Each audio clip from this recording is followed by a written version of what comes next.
Welcome to The Drowsy Historian, where history meets serenity. Tonight, we invite you to journey with us into a world long gone, where the echoes of the past still whisper through time, from the bustling marketplaces of ancient cities to the quiet corners of forgotten castles. We uncover the stories that shaped civilizations. In these moments, we'll leave behind the noise of the present and step into the past, exploring the lives, struggles, and triumphs of those who walked before us. With each story, we seek to share not only history but the tranquility it brings, offering a calming escape into a world both strange and familiar. So sit back, relax, and let the past unfold as we begin another tale with the Drowsy Historian. Chapter 1: The City's Heartbeat. Living beneath the shadow of a cathedral, it was always there, towering above the city, a constant, unyielding presence that shaped everything below. The cathedral. It dominated every inch of life in the medieval town, not just in size but in spirit. People woke with its bells, they ate with its prayers, and they rested with its shadows. But not everyone was drawn to its beauty or grandeur. Some lived in its very shadow, their lives wrapped in the cool shade of its stone wall. I remember an old man, John, who had lived beneath the cathedral for as long as anyone could remember. He was the town's bell ringer, a position that meant something entirely different back then. Every morning, John would climb the narrow spiral staircase that led to the bell tower. His fingers, gnarled from years of service, brushed over the ropes, pulling them to ring the great bells. The sound would echo through the entire town, each toll a reminder of the power of the church, its authority over the lives of the people. But John was different. He didn't see the cathedral the way others did. To him, it wasn't just a place of worship, it was a prison, a towering, stone-cold reminder of everything he had lost. As the bell tolled, people went about their morning ritual. The baker's wife, Alina, would set her bread on the cooling racks, her face set with a determined frown. She often glanced up at the cathedral, the stone facade heavy with history and secrets. What many didn't know, however, was that beneath its grand exterior, the cathedral was a living, breathing part of the city.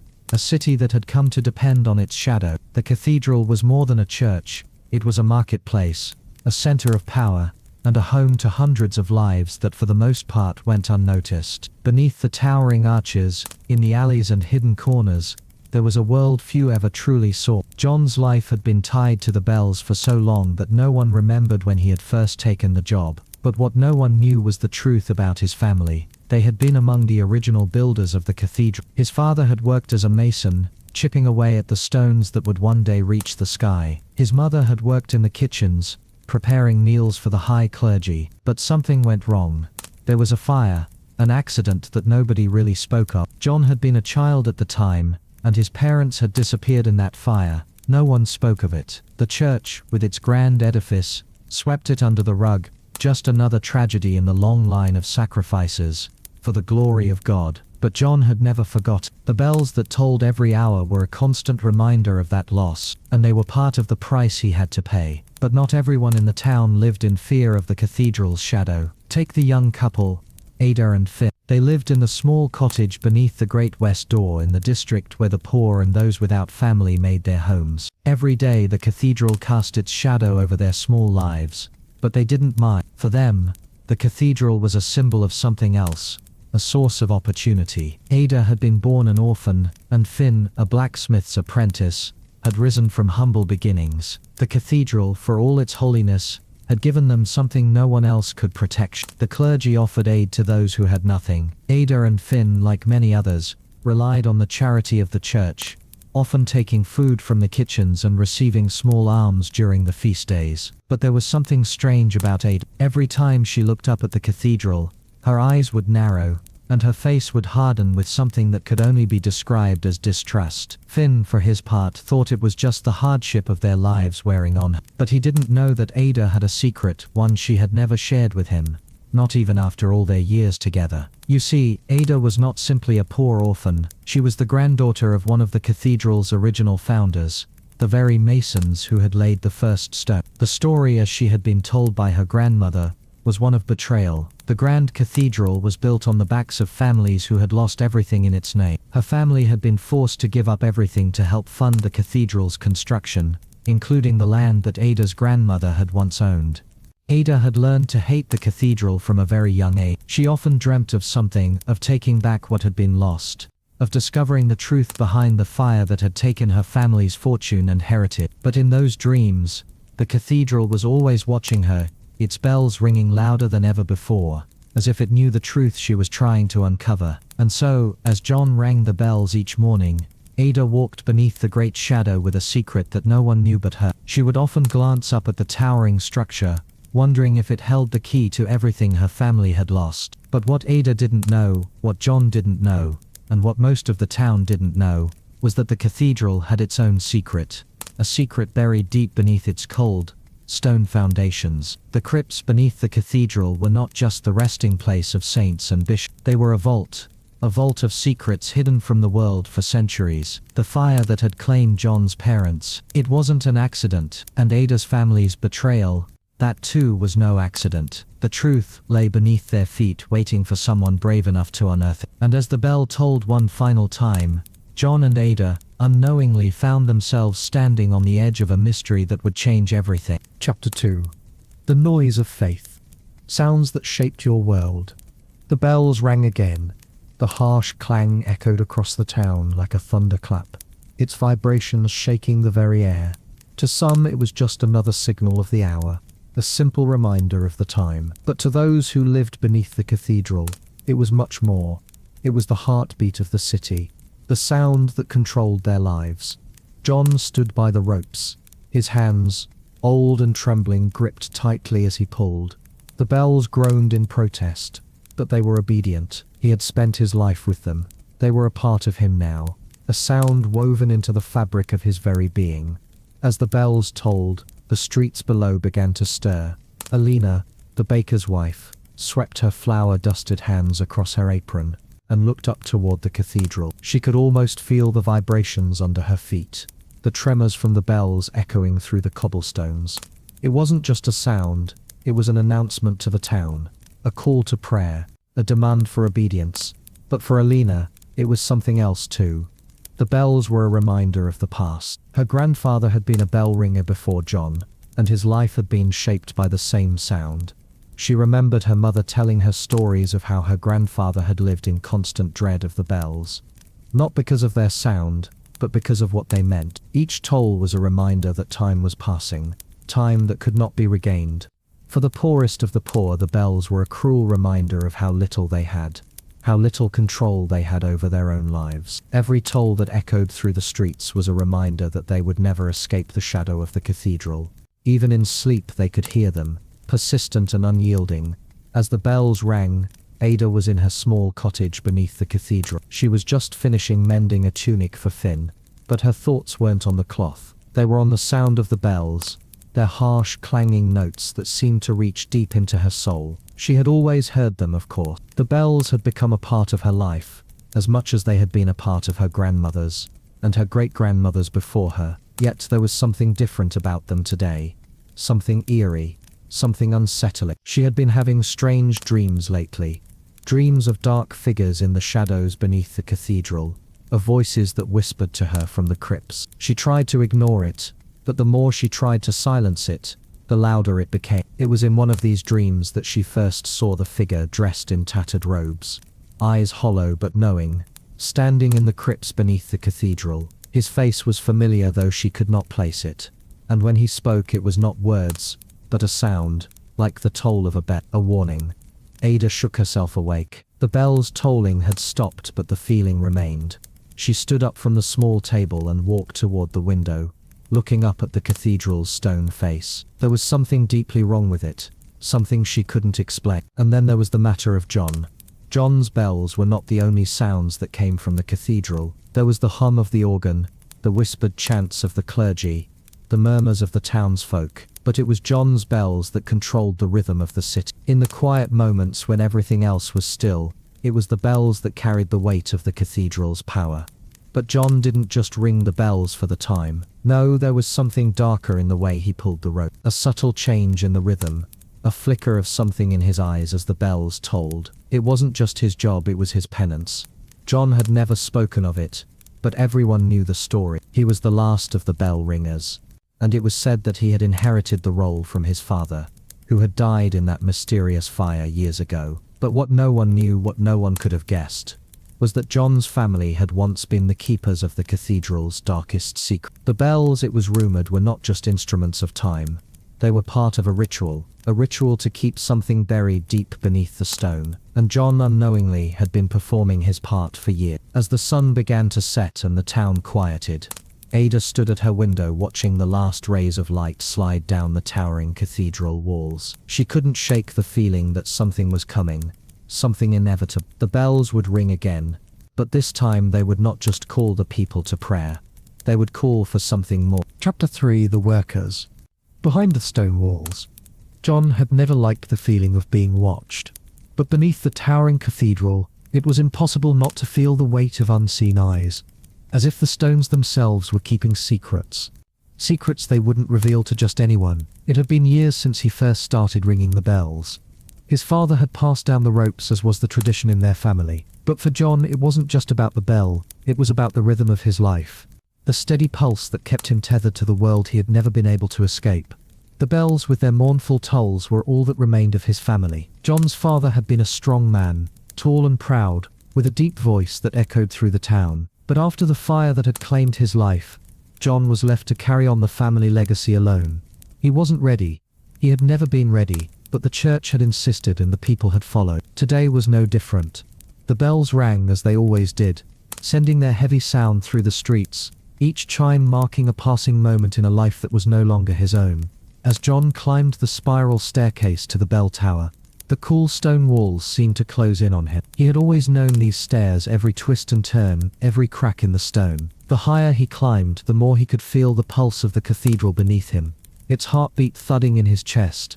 Reaching the bell tower, John stood before the ropes. He had done this 1,000 times, but today, something felt different. He paused for a moment, staring down at the ropes in front of him, as if they had changed. The bells were calling him again, but this time the sound wasn't just a signal, it was an invitation. "John," a voice whispered from behind him.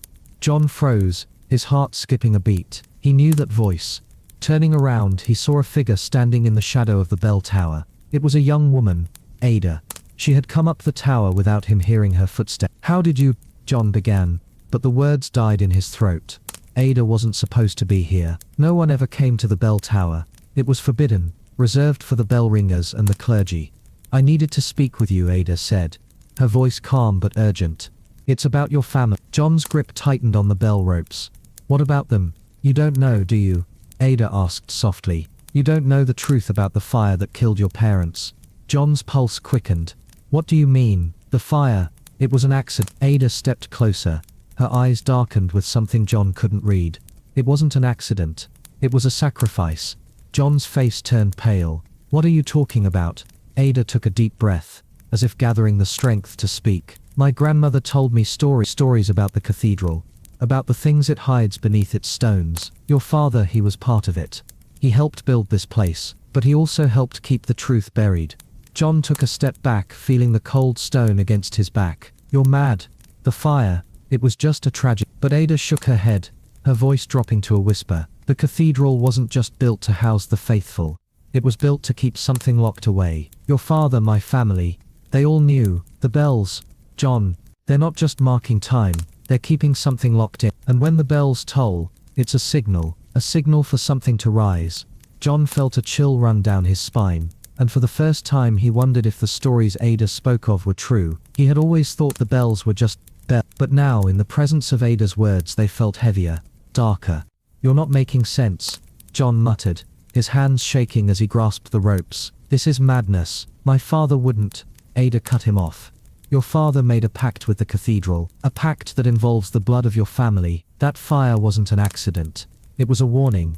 John's grip on the ropes loosened, his mind racing. Could it be true? Was everything he had known about his family, about his father, a lie? Ada stepped forward, her face inches from him. "The bells, John.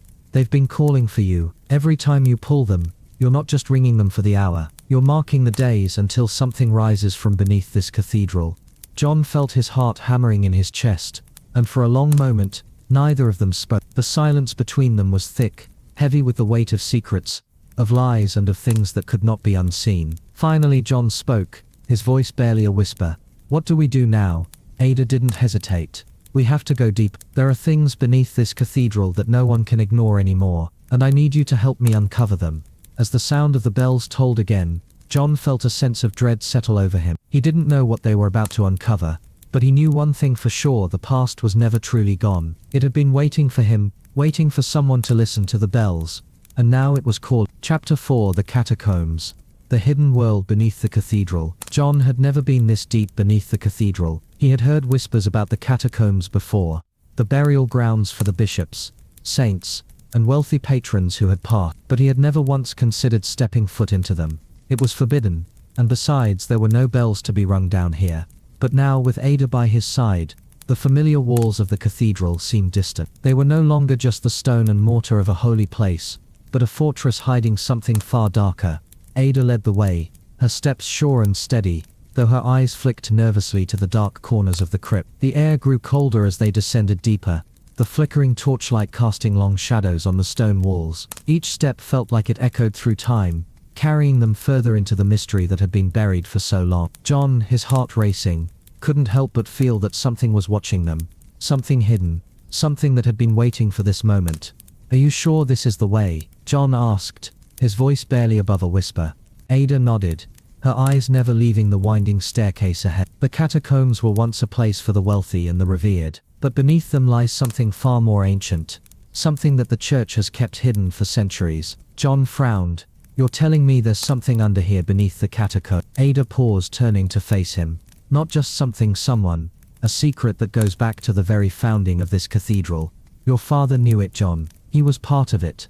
John's mind raced, his grip tightening around the torch. He had always believed his father's death was a simple accident, a tragic fire that had taken everything from him. But now, with each word Ada spoke, the truth began to slip from the shadows like a creeping fog.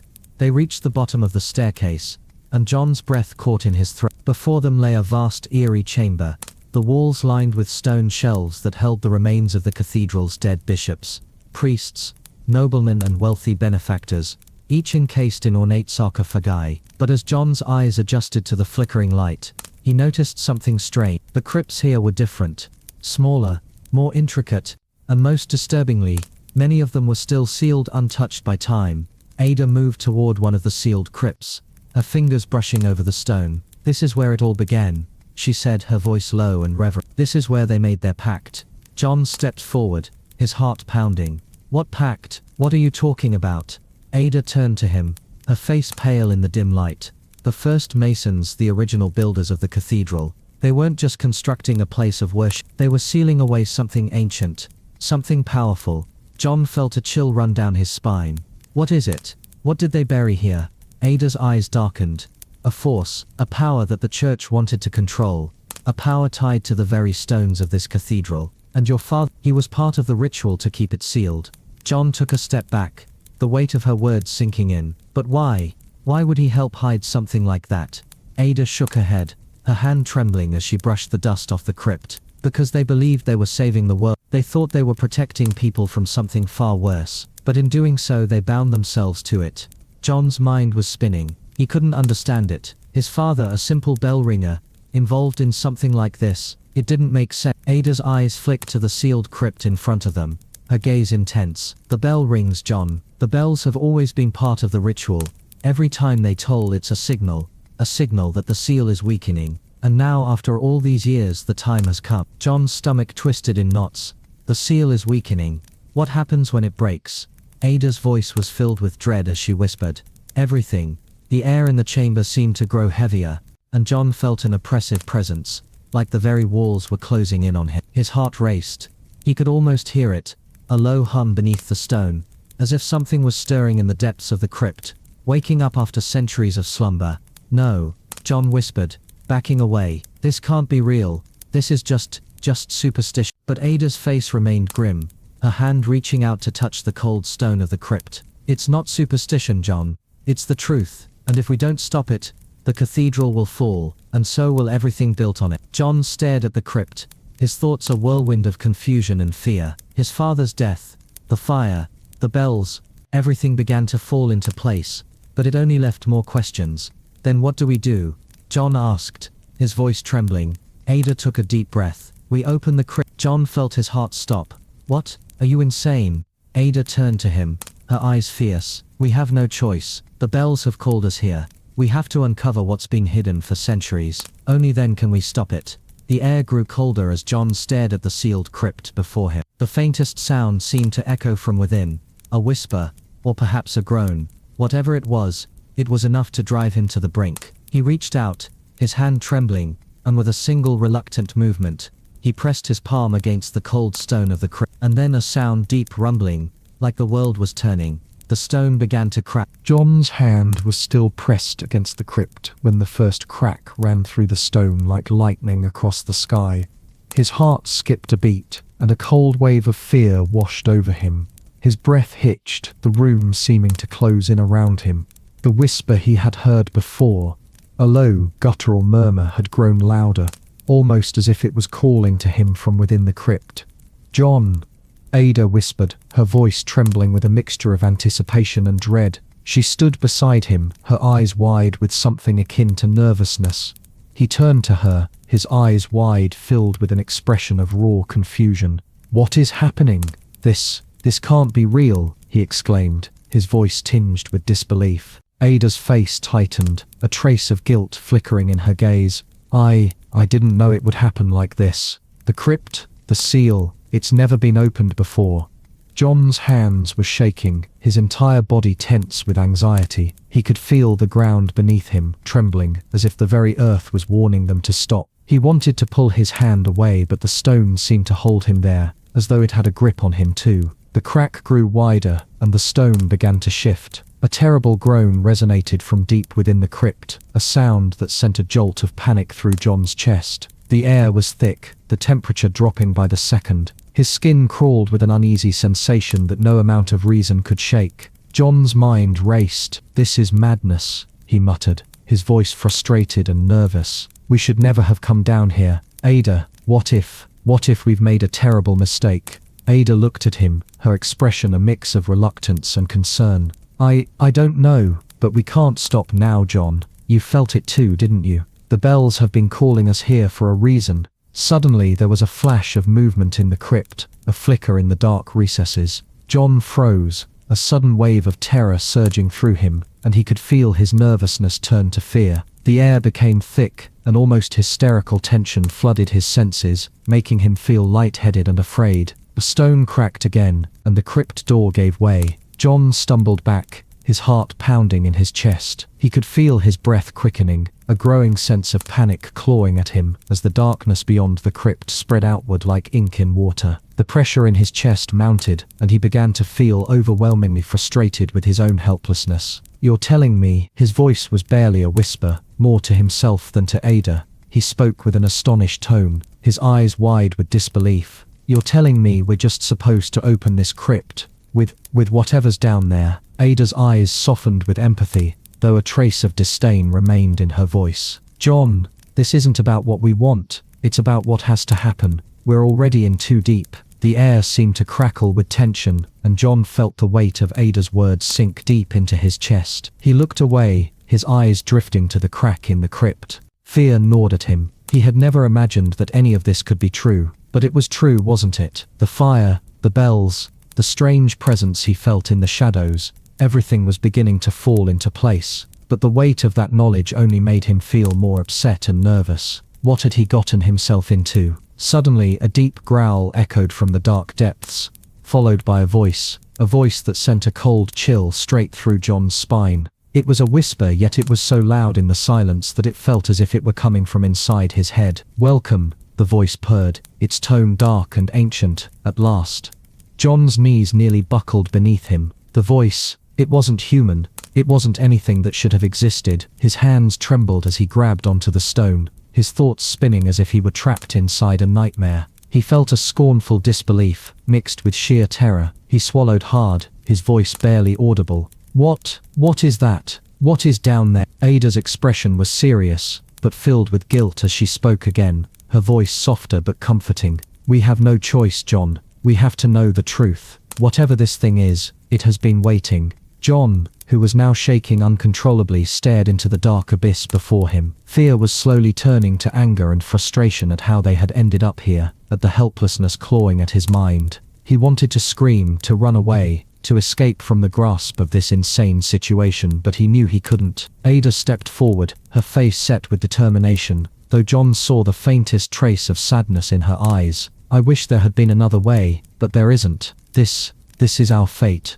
John's hands clenched into fists, his body trembling with the raw intensity of his emotions. Frustration mixed with an undeniable nervousness that caused him to hesitate. Could he really do this? Could he help open the crypt? His mind screamed at him to turn back, but something inside him, the same something that had driven him to keep ringing the bells for years, compelled him forward. "All right," he said through gritted teeth, his voice low and reluctant. "Let's do it." And with that, John stepped toward the crypt, the stone door groaning in protest. His heart pounded in his chest, and with each movement, he felt a mix of fear and reluctance rise inside him, but he couldn't stop now. The whispers had already begun. Chapter 6: The Truth Unveiled.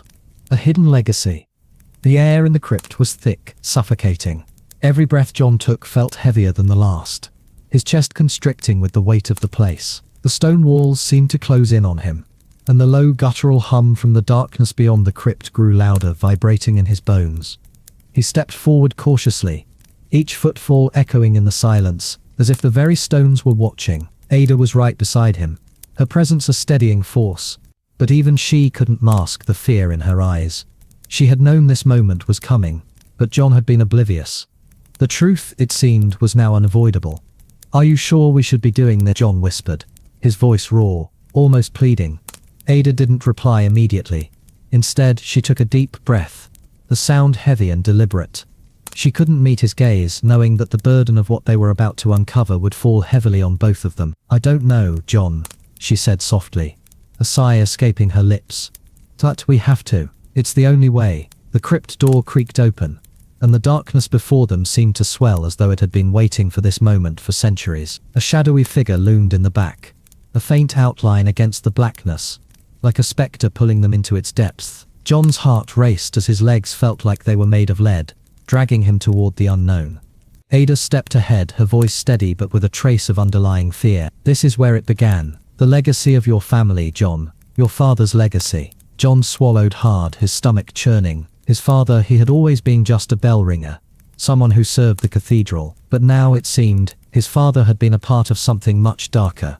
Something John hadn't been ready to confront. His hand tightened around the hilt of the sword he had taken from the church's armory earlier, his grip trembling. "You're telling me that my father, he knew about all of this?" John asked, his voice strained. Ada nodded slowly, her face drawn and pale in the flickering light. "He was a part of it, John. The bells, the rituals. They were all connected. It was never just about worship. It was about control. And your father, he helped keep it locked away. He was the keeper of the secret." John felt his chest tighten. The truth was too much to bear. His father, the man he had always known as humble and simple, was involved in something far more sinister than he could have ever imagined. "I can't." John's voice faltered, the weight of it all crashing down on him. "I can't believe it. My whole life, it's been a lie." Ada placed a hand on his shoulder, offering a semblance of comforting. "It's not your fault, John. You didn't know. But now we have to face it. You have to face it." John looked into the crypt, his breath hitching. The darkness ahead of them seemed to pulse, alive with something ancient and malevolent. The whispers grew louder, clearer now, like a voice calling from the depths of time itself. "John." Ada's voice shook slightly as she spoke, her eyes wide with terror. "Scared. Whatever is down there, it's not just a memory. It's real. It's been waiting for us." John hesitated, the weight of his decision almost unbearable. He knew he had no choice but to move forward. He couldn't walk away now, not with everything at stake. The bells had called him here, and now the crypt's secrets would be revealed. He stepped forward, his heart pounding in his chest, the echo of his footsteps the only sound in the vast empty space. The air was growing colder, the silence growing thicker with each step. And then, just as they reached the center of the crypt, something shifted in the shadows. The air felt colder still, and John could feel his pulse quicken. His stomach turned and his mouth went dry. There, standing in the darkness, was a figure, a tall looming shape that was both familiar and strange. For a moment, John thought he saw his father's face, pale and gaunt, staring back at him from the shadows. But as the figure stepped into the dim light, John's blood ran cold. It wasn't his father. It was something else. Something older. And something far more dangerous. John stumbled back, his mind racing with disbelief. What is that?" he whispered, his voice barely audible. The figure smiled, a wicked grin twisting its features. It spoke, its voice a low, rasping whisper that echoed in the crypt. "Welcome, John. Welcome to the truth." Chapter 7: The Keeper of the Seal. Facing the past. John's breath caught in his throat as the figure stepped forward, its form emerging from the shadow. The darkness seemed to cling to it, as if it were part of the very crypt itself. It was tall, impossibly tall, with a hooded cloak that billowed around it like smoke. The face, hidden in shadow, seemed both human and inhuman at once. An ancient, otherworldly presence that sent a chill down John's spine. He stumbled backward, his heart hammering in his chest. "Who are you?" he demanded, his voice trembling. The figure chuckled softly, the sound low and chilling. It stepped closer, its presence almost suffocating. "You know who I am," the voice rasped, a sound like dry leaves crunching in the wind. "I am the Keeper of the Seal, John, the one who has waited for centuries, and now it is time for you to face your legacy." John's hands trembled as he gripped the sword at his side, his body tensed with fear and disbelief. This thing, this creature, it couldn't be real. This was impossible. His mind was racing, but the words wouldn't come. His throat felt tight, as if the very air in the crypt was closing in on him. Ada, who had been standing beside him, took a tentative step forward, her voice barely a whisper. "What do you mean, face my legacy?" Her eyes darted nervously to John, her fear palpable, scared. The figure turned its head toward her, its eyes glowing faintly from beneath the hood,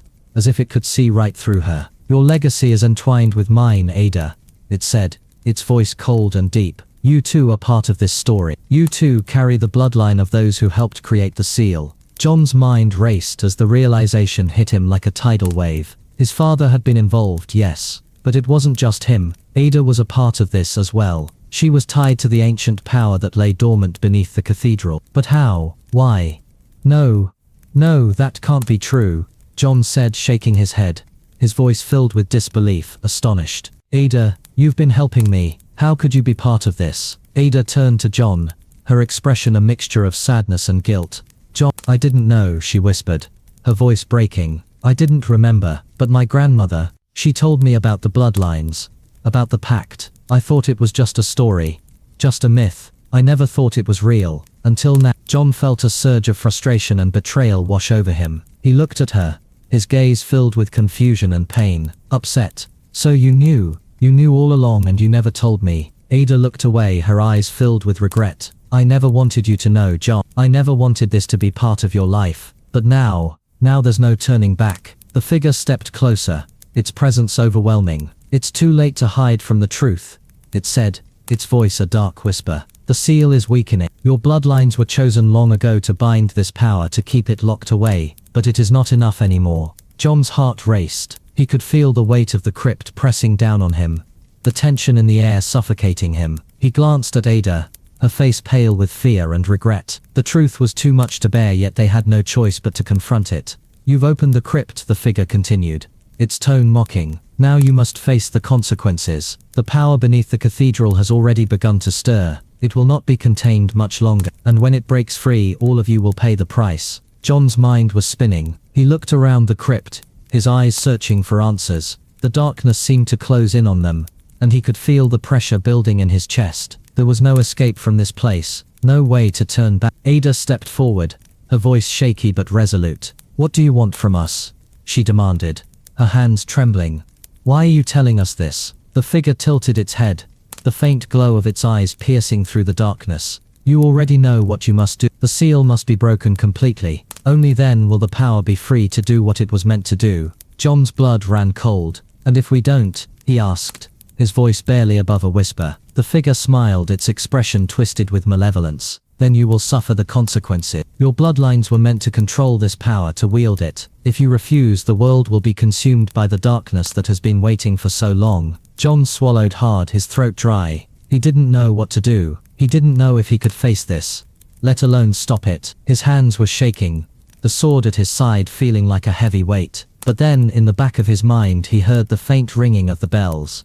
the bells that had always been a part of his life, and for the first time he realized that the bells were not just a signal of time passing. They were a call to action. They had always been a reminder, a guide. John turned to Ada, his eyes filled with determination. "We can't let this happen. We have to stop it, Ada. We have to break the seal before it's too late." Ada nodded, her face set with resolve. "I'm with you, John, no matter what it takes." The figure watching them both let out a low laugh, the sound echoing through the crypt. "You can try," it said, "but the power beneath this cathedral is far greater than you can imagine, and it will not be stopped so easily." John gripped his sword tighter, his heart pounding in his chest. He wasn't going to let the darkness consume them. Not today, not ever. With one final glance at Ada, he stepped forward, ready to face the unknown. Chapter 8. The Ritual. Unleashing the Dark Force. The air around them thickened, as though the very walls of the crypt were holding their breath. John stood at the center of the chamber, his sword gripped tightly in his hands, eyes locked on the crypt's keeper. The figure's presence loomed, dark and oppressive, its voice reverberating through the chamber like a distant drumbeat. "You think you can stop what's coming?" the figure mocked, its voice smooth and cold. "You've already broken the seal. The power is waking, and it is beyond your control now." John's chest tightened, and his pulse quickened. The weight of the situation was overwhelming, and yet deep down something stirred in him, something that refused to let him give in. The bells in his mind rang louder, urging him forward, pushing him toward the truth he had to face. Ada stood beside him, her eyes filled with fear but also with determination. She had her own part to play in this, and despite the turmoil she felt inside, she wasn't backing down now. "We can stop this," John said, his voice low but steady. "We won't let it consume us. We'll stop it before it's too late." The crypt keeper's eyes gleamed with malice, its lips curling into a grin. "You cannot stop what has already been set in motion. The ritual has begun, and you are a part of it." John's heart skipped a beat. "What do you mean, part of it?" he demanded, his voice rising in frustration. "I'm just trying to stop it." Ada stepped forward, her voice quiet but firm. "John, remember what we learned. The bell, the fire. Your father was involved in the ritual. Your bloodline is tied to this power. The bells, they're more than just a signal. They're a call, a guide to the darkness." John's head spun with the realization. He had always thought the bells were just part of his family's legacy, just a tradition, but now he understood that the bells were a key, a gateway to something much darker than he could have ever imagined. His father, his family, he was tied to this force in a way he could never escape. "No," John whispered, shaking his head. "I won't be part of this. I won't let it happen." The keeper of the crypt stepped closer, its voice cold and taunting. "You already are part of it. You always have been. The blood runs deep. John, you cannot change what has been set in motion." John gripped his sword tighter, his hands shaking with a mix of fear and anger. He couldn't accept this. He couldn't accept that his bloodline had been tied to something so vile, so destructive. But the truth was undeniable. He was part of this, whether he liked it or not. "Then I'll fight it," John said, his voice growing stronger. "I'll fight whatever it is that's rising." The crypt keeper laughed, a hollow sound that echoed through the chamber. "Fight? You can try, but you cannot defeat what you have awakened. The power is already here. The ritual is complete. It is only a matter of time before the darkness consumes everything." Suddenly, a low rumbling shook the ground beneath them, and John felt the earth tremble. The crypt's walls groaned and the air grew colder still. A swirling darkness began to form at the center of the room, a vortex of shadow that seemed to pulse with an eerie energy. "No!"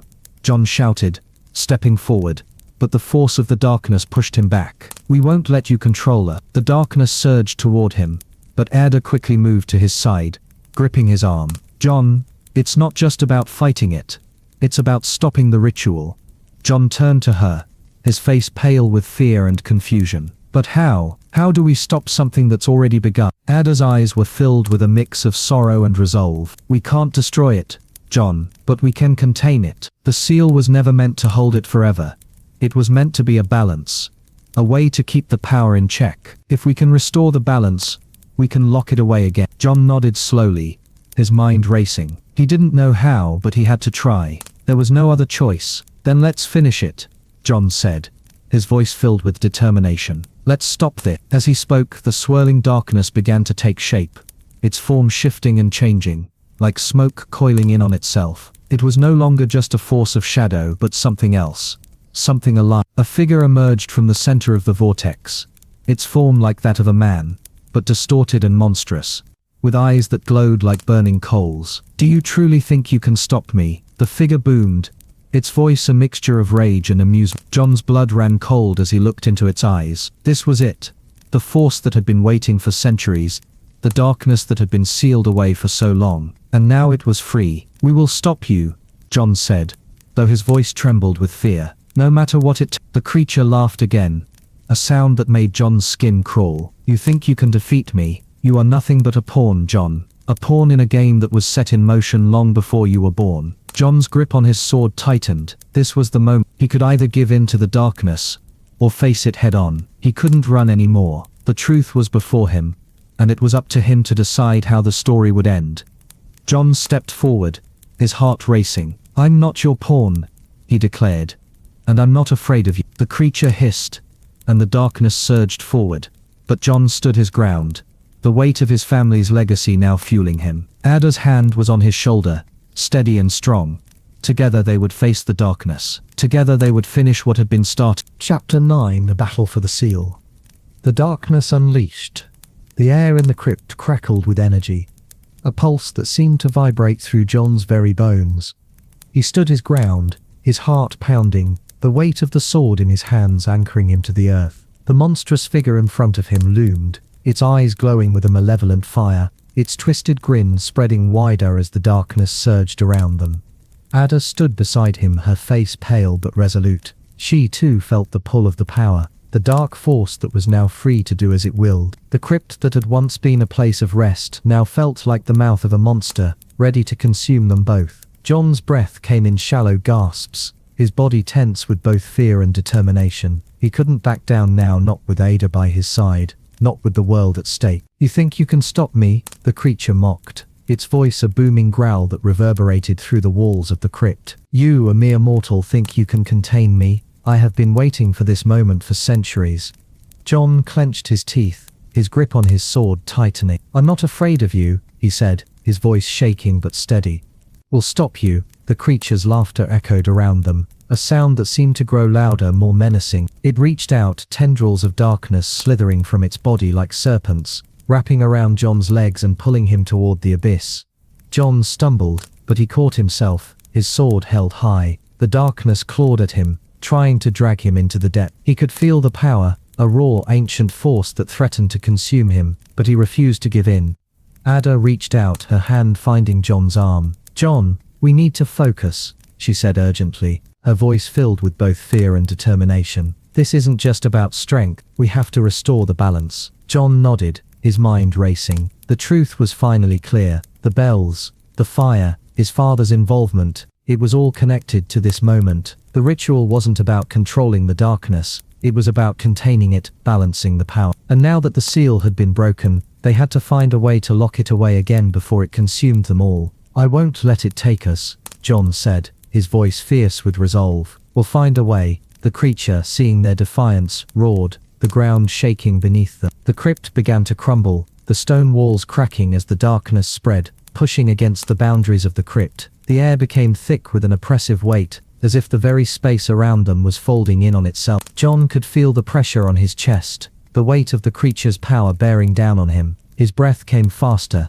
his mind racing with a sense of urgency. He had to act. They had to act before it was too late.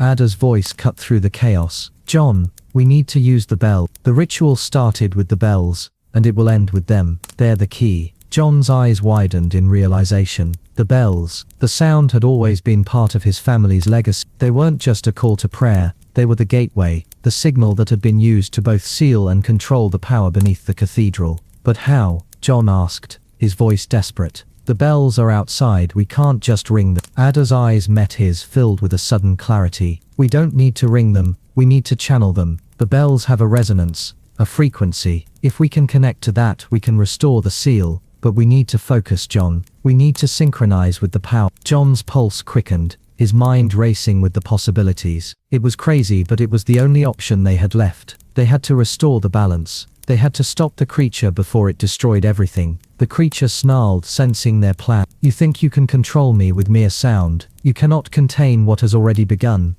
John shook his head. We're not controlling you. We're locking you away just like before. With that, John closed his eyes, his mind reaching out, searching for the faint echo of the bells that had always been part of him. He could feel the resonance in his bones, the deep vibrations that had guided his family for generations. It was faint, distant, but it was. He took a deep breath, focusing all of his energy on the sound. He could hear it, faint at first, like a whisper in the wind. The bells, their chimes echoing through time, calling him home. Ada closed her eyes, her hands trembling as she reached out toward John. She could feel it too, the resonance, the power of the bells, as if the very fabric of time was shifting around them. Together they reached for the sound, pulling it toward them, using it to fight back against the darkness that threatened to consume them. The creature howled in rage, its form flickering as the sound of the bells grew louder, more intense. The walls of the crypt trembled, the very ground beneath them, shaking as the darkness began to recede,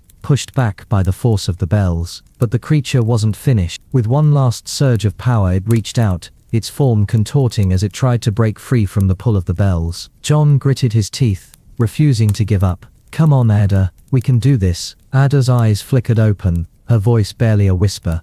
Together, with one final push, the sound of the bells reached a deafening crescendo, and the darkness was torn away, sucked back into the depths of the crypt. The walls groaned, the ground shuddered, and with a final agonized scream, the creature vanished, leaving only the silence behind. John and Ada collapsed to the ground, their bodies drained from the effort. The crypt was still, the air no longer thick with malevolent energy. They had done it. They had stopped the darkness, but John knew this wasn't the end. The power beneath the cathedral had been sealed once more, but the secrets of the bells, of his family's legacy, remained, and the world would never be the same again. Chapter 10. The Aftermath. A legacy unraveled. The silence in the crypt was deafening. John lay on the cold stone floor, his chest rising and falling with every shallow breath. His body ached, his muscles drained from the intensity of the ritual. Ada was beside him, her face pale but determined, her eyes still filled with the echoes of what they had just faced. The darkness that had been so overwhelming was now gone, but its shadow lingered in the air between them. John pushed himself to a sitting position, his hands trembling as they brushed over the stone beneath him. The crypt was still intact, the walls that had once seemed to pulse with dark energy, now eerily calm. It was hard to believe that just moments ago, the air had been thick with terror. "We did it," Ada whispered, her voice barely audible. She didn't sound triumphant, just exhausted. "We stopped it." John nodded, but there was no satisfaction in the gesture. He stared at the spot where the creature had been, where the power had been so tangible, so terrifying. Now, there was nothing. The crypt felt empty, hollow. The weight of their actions settled over him like a heavy shroud. "We sealed it," John said quietly, his voice rough from the effort. "But we didn't just stop it. We awakened something, didn't we?" Ada's gaze softened, her eyes filled with sorrow. "John, I don't know what to say. We stopped the creature. We sealed the power. But the truth is, the legacy of your family, of mine, it's not over. It's just beginning." John turned to look at her, his eyes tired and conflicted. "What do you mean?" Ada sighed, her shoulders slumping with the weight of the truth. "Your father, my grandmother, they were part of a long line of people who guarded the seal. They didn't just contain the power, they were bound to it. And now that the ritual has been completed, the truth is coming to light. Your family was never meant to just protect the bells. You were meant to carry the legacy of controlling the power beneath the cathedral. But now the power is fractured. It's unstable. The seal was never meant to hold it forever." John clenched his fists, frustration building inside him. "So what now? What are we supposed to do with all this? I didn't ask for this legacy, Ada. I just wanted a normal life. I didn't want to be tied to this curse." Ada's eyes filled with empathy, but also a deep sadness. "I know, John, I know, but we can't change what's been set in motion. The bells, the power, it's all part of who we are now. We have to find a way to keep it contained, but I don't think we can do it alone. John looked around the crypt, the weight of the truth sinking in. The darkness had been sealed again, yes, but the world around him had changed. The legacy he had tried so hard to ignore was now staring him in the face. He wasn't just the bell ringer's son anymore. He wasn't just a part of the church's rituals. He was something more, something tied to the very core of the power beneath the cathedral. The room felt suddenly suffocating. What do we do? John asked, his voice filled with uncertainty. How do we stop this from happening again? Ada shook her head, her voice barely a whisper. I don't know, but we have to be careful. The power is still there, John, and it's still calling. Even now, I can feel it. We have to find a way to make sure it never escapes again. But it won't be easy. John closed his eyes, his mind racing. Everything he had known, everything he had believed was no longer the same. The bells, the fire, the crypt, it was all connected, and it was all part of something far bigger than he had ever realized. We need answers, John said, finally looking up at Ada with a new sense of resolve. We need to understand everything. My father, your grandmother, they knew something we don't. Ada nodded, a determined glint in her eyes. We'll find the answers, John. We'll uncover the truth, together. A long silence passed between them, and in that moment, John realized that their journey was far from over. The darkness may have been sealed away,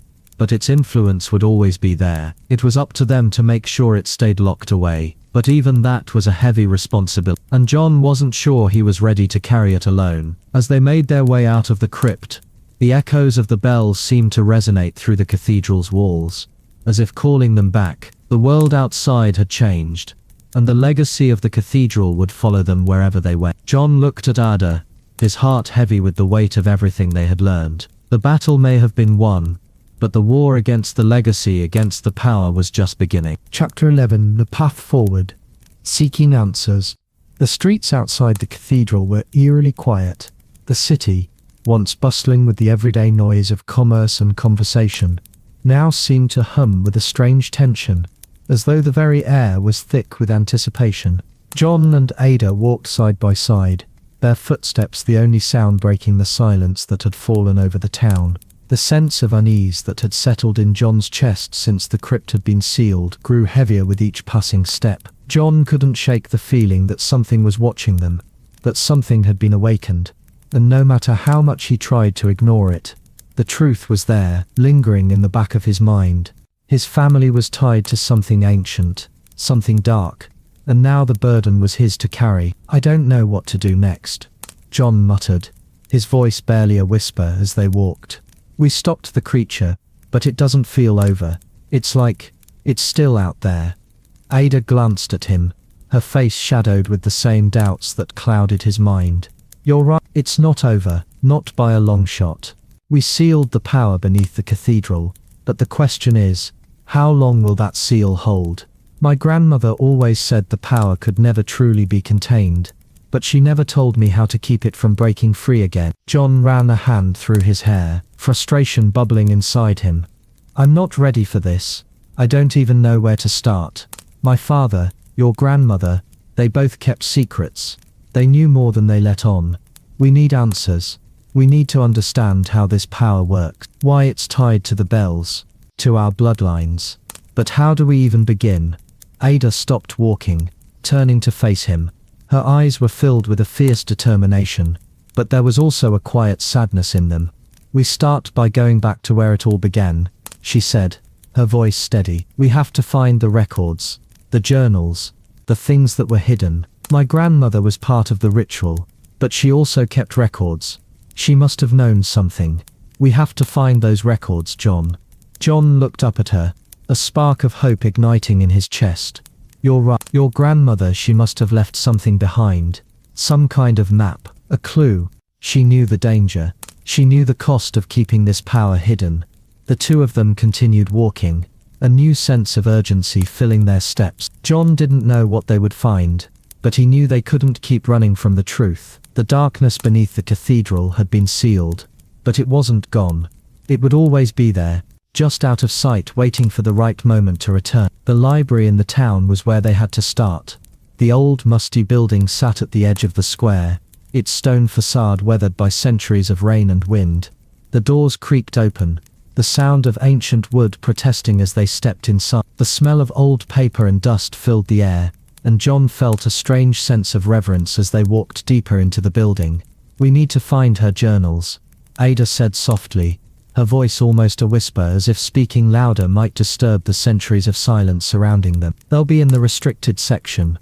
John nodded, but something in the air felt off. There was a chill creeping down his spine, an unsettling sensation that seemed to hang in the shadows of the library. He couldn't place it, but the feeling of being watched returned, even though no one else was around. They made their way to the back of the library, to the section that was rarely visited. The shelves here were covered in dust, the air thick with the weight of old knowledge. The light from the single window filtered through the rows of books, casting long dark shadows across the floor. John scanned the shelves, his fingers trailing over the worn spines of the books, feeling an odd connection to the past that was now inextricably tied to his fate. "I know it's here," Ada said, her voice tight with urgency. "I can feel it." John watched as she moved toward a small shelf in the corner, her hands quickly pulling out thick volumes, flipping through them with practiced ease. She stopped, her fingers resting on a particular book, its cover worn with age. She pulled it from the shelf and handed it to John. The title was faded, but John could just make out the words "The Legacy of the Bell." His heart skipped a beat as he took the book, feeling a surge of emotion rise within him. The connection to his father, to his family, to everything he had thought was normal, hit him all at once. "This is it," John said, his voice barely above a whisper. "This is what we've been looking for." Ada nodded, but there was a look of sadness in her eyes. "This is where it all started, John, and this is where it all ends." John opened the book carefully, his fingers trembling slightly as he turned the yellowed pages. The words inside were written in his grandmother's delicate script, describing the ritual, the history of the bells, and the terrible power that had been sealed beneath the cathedral. It was all there, everything his family had kept hidden, everything they had tried to forget. John's eyes scanned the pages, reading quickly, taking in the history of the seal and the bloodlines that had been chosen to guard it. His father had been a keeper, just as Ada's grandmother had been. They had been born to protect the cathedral from the ancient force beneath it, but they had also been born to bear the curse that came with that responsibility.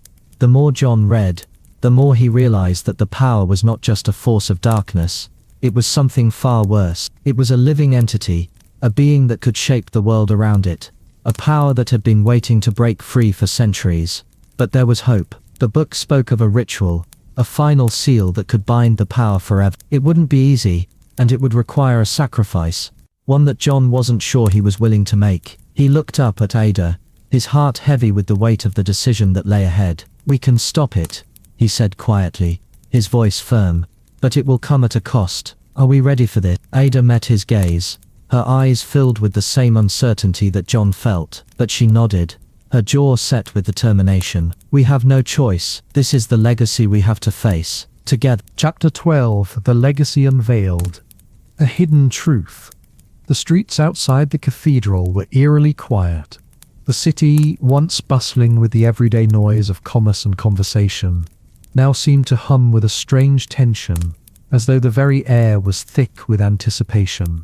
John and Ada walked side by side, their footsteps the only sound breaking the silence that had fallen over the town.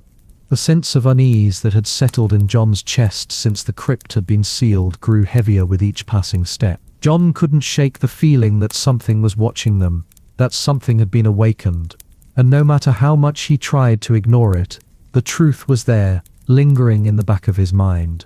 His family was tied to something ancient, something dark, and now the burden was his to carry. "I don't know what to do next," John muttered, his voice barely a whisper, as they walked.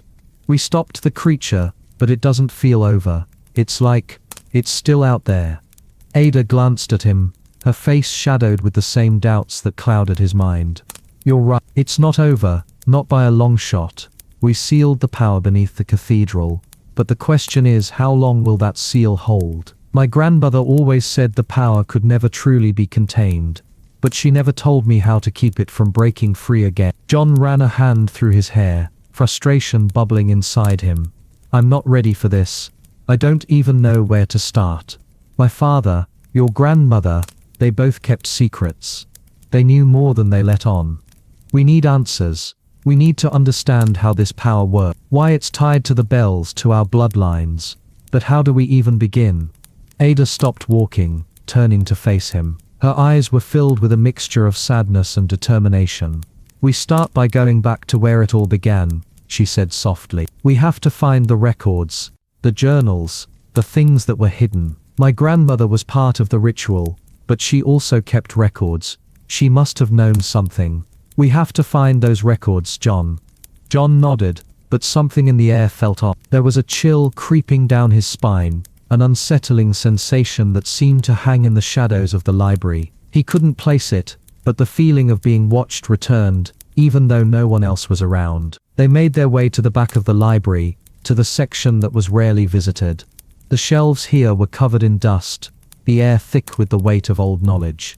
The light from the single window filtered through the rows of books, casting long dark shadows across the floor. John scanned the shelves, his fingers trailing over the worn spines of the books, feeling an odd connection to the past that was now inextricably tied to his fate. I know it's here, Ada said, her voice tight with urgency. I can feel it. John watched as she moved toward a small shelf in the corner, her hands quickly pulling out thick volumes, flipping through them with practiced ease. She stopped, her fingers resting on a particular book, its cover worn with age. She pulled it from the shelf and handed it to John. The title was faded, but John could just make out the words "The Legacy of the Bells." His heart skipped a beat as he took the book, feeling a surge of emotion rise within him. The connection to his father, to his family, to everything he had thought was normal, hit him all at once. "This is it," John said, his voice barely above a whisper. "This is what we've been looking for." Ada nodded, but there was a look of sadness in her eyes. "This is where it all started, John, and this is where it all ended." John opened the book carefully, his fingers trembling slightly as he turned the yellowed pages. The words inside were written in his grandmother's delicate script, describing the ritual, the history of the bells, and the terrible power that had been sealed beneath the cathedral. It was all there, everything his family had kept hidden, everything they had tried to forget. John's eyes scanned the pages, reading quickly, taking in the history of the seal and the bloodlines that had been chosen to guard it. His father had been a keeper, just as Ada's grandmother had been. They had been born to protect the cathedral from the ancient force beneath it, but they had also been born to bear the curse that came with that responsibility. The more John read, the more he realized that the power was not just a force of darkness, it was something far worse. It was a living entity, a being that could shape the world around it, a power that had been waiting to break free for centuries. But there was hope.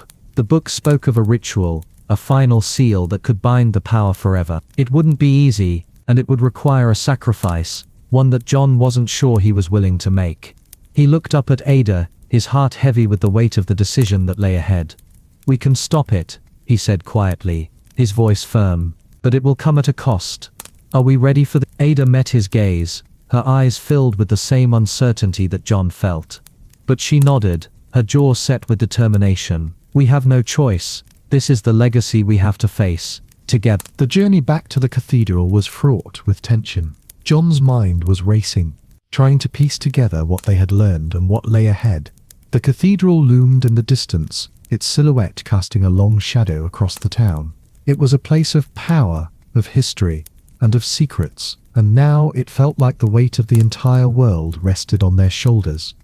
John glanced at Ada, who walked beside him, her face determined but filled with sorrow. She knew the stakes. She had known them all along, and now they had to return to where it all began. The crypt, the ritual, the sacrifice. It all seemed like a dream, like something out of a nightmare.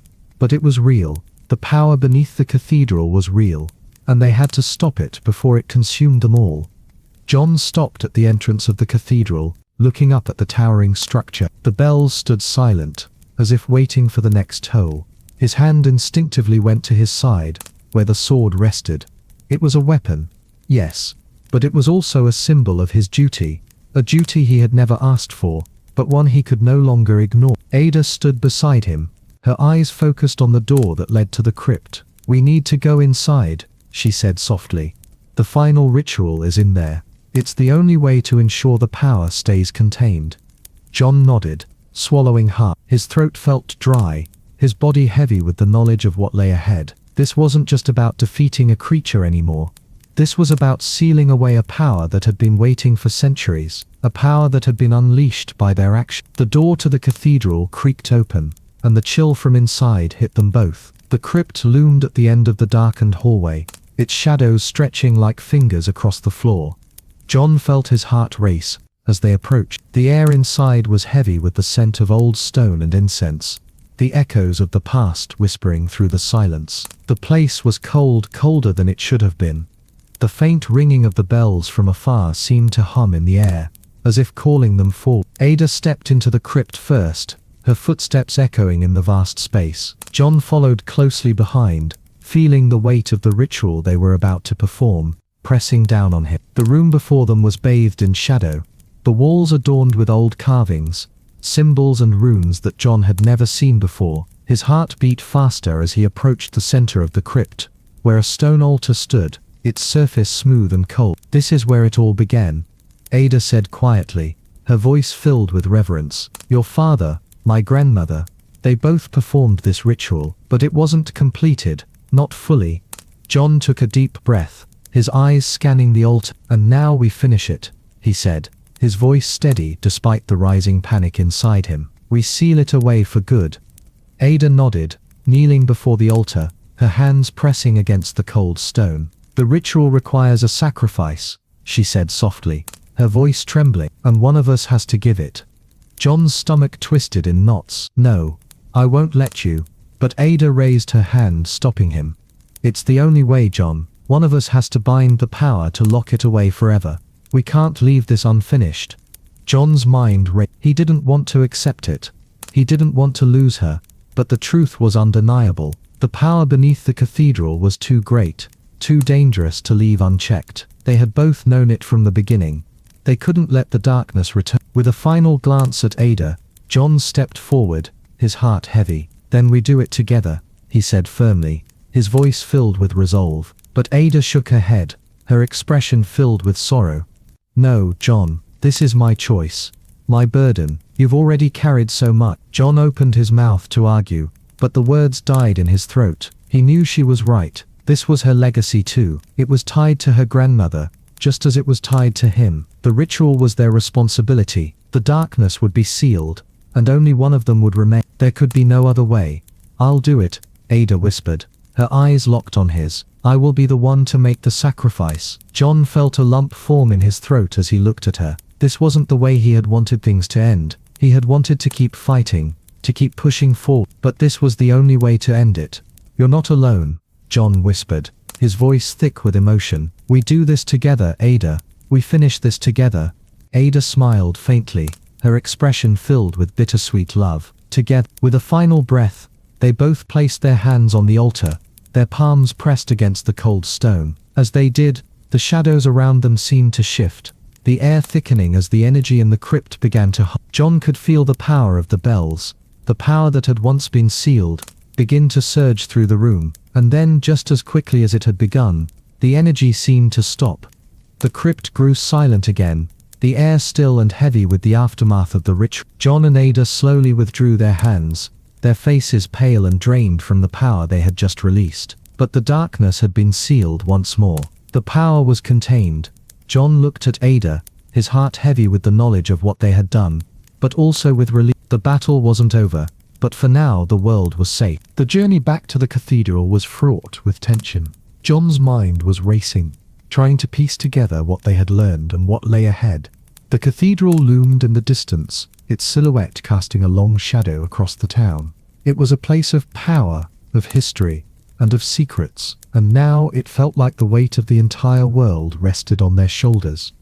John glanced at Ada, who walked beside him, her face determined but filled with sorrow.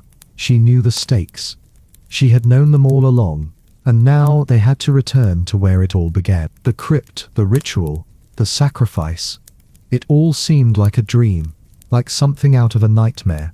But it was real. The power beneath the cathedral was real, and they had to stop it before it consumed them all. John stopped at the entrance of the cathedral, looking up at the towering structure. The bells stood silent, as if waiting for the next toll. His hand instinctively went to his side, where the sword rested.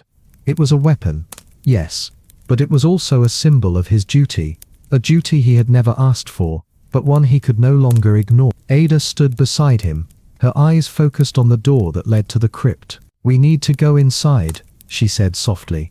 "The final ritual is in there. It's the only way to ensure the power stays contained." John nodded, swallowing hard. His throat felt dry, his body heavy with the knowledge of what lay ahead. This wasn't just about defeating a creature anymore.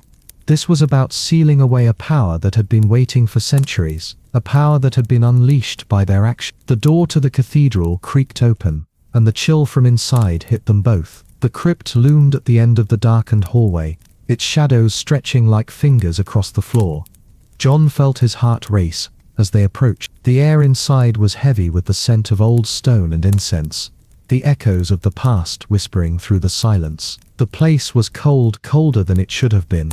The faint ringing of the bells from afar seemed to hum in the air, as if calling them forward. Ada stepped into the crypt first, her footsteps echoing in the vast space. John followed closely behind, feeling the weight of the ritual they were about to perform, pressing down on him. The room before them was bathed in shadow, the walls adorned with old carvings, symbols and runes that John had never seen before. His heart beat faster as he approached the center of the crypt, where a stone altar stood, its surface smooth and cold. "This is where it all began," Ada said quietly, her voice filled with reverence. "Your father, my grandmother, they both performed this ritual, but it wasn't completed, not fully."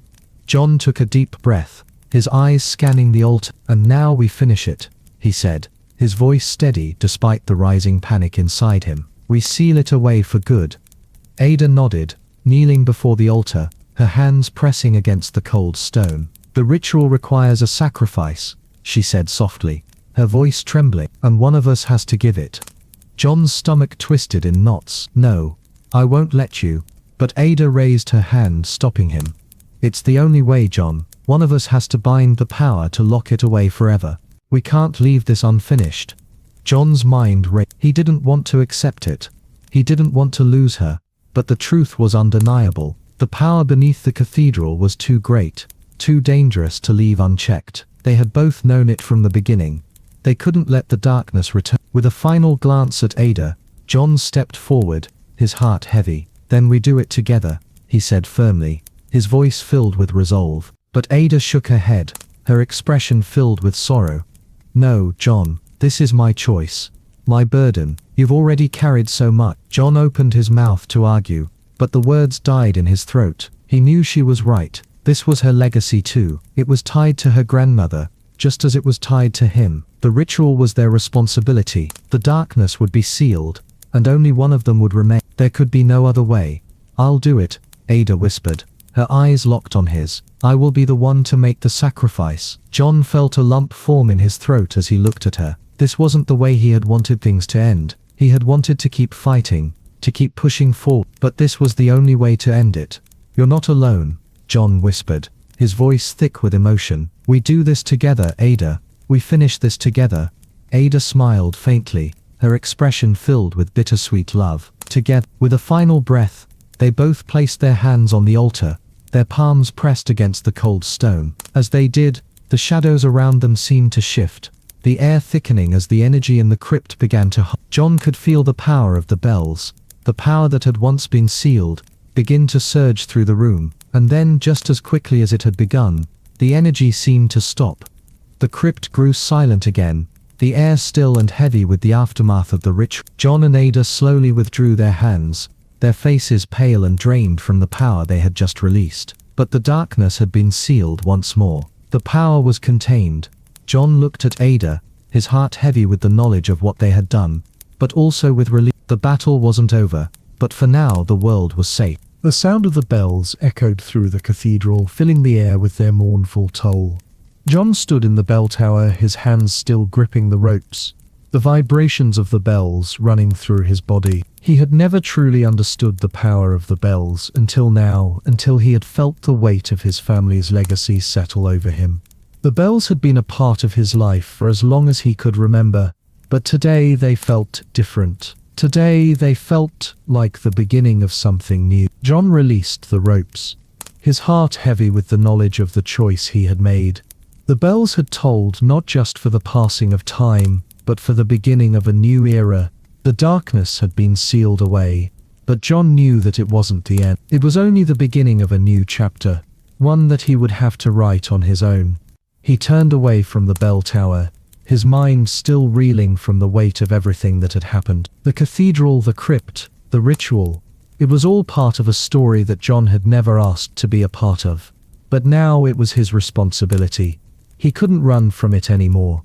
As he descended the stairs from the bell tower, John heard footsteps behind him. He turned to see Ada's older brother, Thomas, walking toward him. Thomas had been away on a pilgrimage when the events at the cathedral had unfolded, and now he returned to find the aftermath of the ritual, of the power that had been contained. "John," Thomas said, his voice steady but with a hint of concern. "I heard the bells tolling. Is it over?" John nodded slowly, but there was a look of uncertainty in his eyes. "For now, yes. But it's not finished. The power beneath the cathedral. It's still there, still waiting." Thomas gave him a long, searching look. "You're carrying a heavy burden, John. You always have. But the bells, they've marked the passing of time for generations. They've been the key to holding that power at bay." John met his gaze. "I don't know if I'm ready for this. I don't know if I can carry it." Thomas placed a hand on his shoulder, his grip firm and reassuring. "You don't have to carry it alone, John. You've never been alone in this. Your family is with you. We are with you. You're not just the bell ringer's son. You're part of something greater than yourself." John swallowed hard, the weight of Thomas's words sinking in. He had always tried to distance himself from the legacy of his family, from the responsibility that had been thrust upon him. But now he realized that it wasn't just his to carry. It was the burden of generations, and it was a burden that he would have to share. "I don't know where to start," John admitted. "I don't even know if I can finish this." "You will," Thomas said with quiet conviction. "Because you're not just doing this for yourself. You're doing it for Ada, for your father, for all of us." John nodded, his chest heavy but his resolve strengthening. It wasn't just about sealing away the darkness. It was about honoring those who had come before him, those who had protected the cathedral and its secrets. It was about ensuring that the power would never be unleashed again. "I'll do whatever it takes," John said, his voice firm. "But I need help. I need to know everything." Thomas smiled, a reassuring glint in his eyes. "We'll find the answers together. You don't have to do this alone." With that, John felt a weight lift from his shoulders. He wasn't alone. He had family. He had the support of those who cared about him, and the legacy that had been passed down through generations. The bells would toll again, but this time they would be a symbol of something new, of a future that was still unwritten. Chapter 14: The Rising Storm. A Legacy Reborn. The days after John's conversation with Thomas were filled with a quiet determination. The cathedral, now more a place of personal history than religious devotion, had become John's focus, no longer just a place of worship. It had transformed into a symbol of duty, a legacy that had been thrust upon him, whether he was ready for it or not. John could no longer avoid it. He wasn't just the bell ringer's son anymore. The weight of the ancient power beneath the cathedral was now his to bear. John spent most of his time in the library, studying the records he had found in Ada's grandmother's journal. Every page he turned revealed new details, new connections to the dark force that had been sealed beneath the cathedral for centuries. It wasn't just a force of destruction as he had thought before. It was something far older, something that had been a part of the cathedral's foundation, something that had been bound by blood and ritual. The bells, the crypt, his family's role. It was all tied together in a web of secrets that had been kept hidden for far too long. One morning, John sat in the library, staring at the book open before him. He had been reading the same passage over and over, unable to fully comprehend what it meant. His mind was still reeling from the weight of everything that had happened, from the ritual to Ada's sacrifice. The darkness was sealed for now, but John knew it wouldn't stay that way forever. His fingers traced the lines of the journal, the words written in Ada's grandmother's delicate handwriting. It spoke of a ritual, one that had been passed down through generations, one that was meant to contain the power beneath the cathedral. But there was more. A warning. A prophecy, perhaps. John stopped reading and looked up at the wall, his eyes falling on the dark stain that marred the stone. The stain that had been there for as long as he could remember. The stain that he now realized was not just a mark of age, but a mark of something far darker. A reminder that the power had always been there, lurking beneath the surface. He wasn't alone. John glanced over his shoulder and saw Father Lucas standing in the doorway, his expression somber. "You've been at this for hours," the priest said softly. "Are you sure you're ready to face what you've uncovered?" John swallowed hard and nodded. But deep down he knew he wasn't ready. None of this was what he had expected when he had first learned about his family's connection to the bells and the cathedral. He had thought he was just part of a long tradition, a simple duty that he could fulfill. But now the weight of the power beneath the cathedral was his responsibility. The seal had been broken, and with it everything had changed. "I don't know if anyone is ever ready for something like this," John said quietly, closing the journal. "But I can't ignore it anymore. I have to finish what was started." Father Lucas stepped into the room and closed the door behind him. "No one has ever been ready, John. Your family has carried this burden for centuries, but you don't have to carry it alone. You have your family, you have us." John nodded, but the burden still felt too heavy. What if it's too late? What if the power is already beyond our control? The priest sat down across from him, his face filled with a quiet wisdom. "That's the danger we all face. But you're not alone in this, John. You have the strength of your family behind you, and you have the will to stop it." John looked at Father Lucas, searching for the reassurance he needed. But there was none to be found. The truth was he was scared.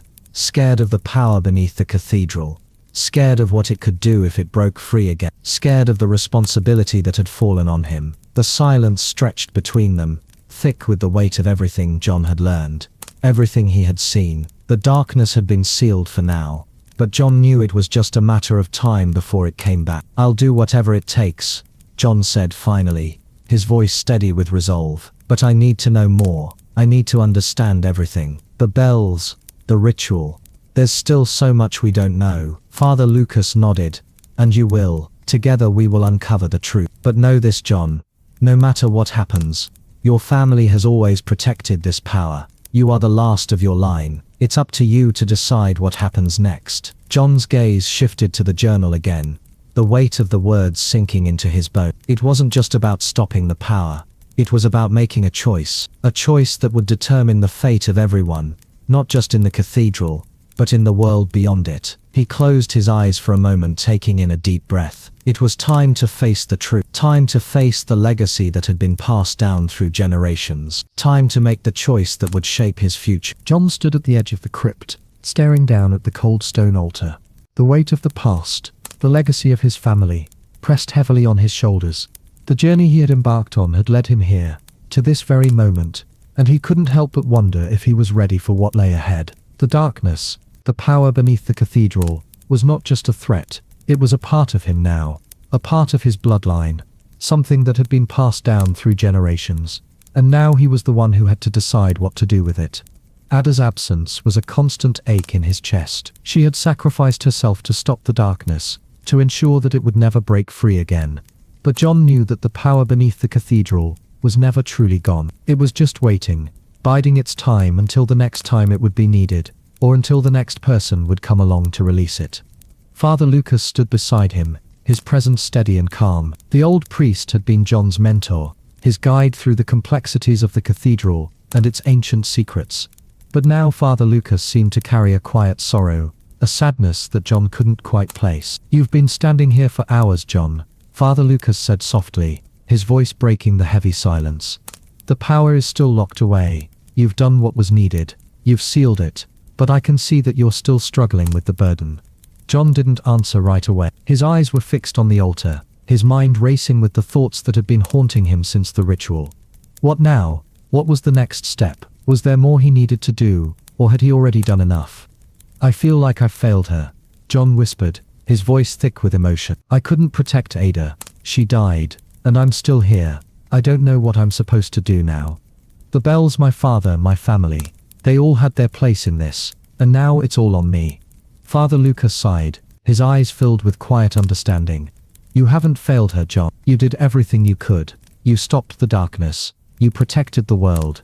Ada's sacrifice was her choice, her responsibility. But now it's time to move forward. You can't keep carrying the weight of the past. John looked up at the priest, his expression torn. But how do I move forward? The bells, they've always been a part of my family, a symbol of duty, and now they feel like a curse. The bells are not a curse, John, Father Lucas said gently. They are a reminder of the responsibility your family has carried for centuries. They are a call to stand strong, to face what's coming. You don't have to carry that responsibility alone.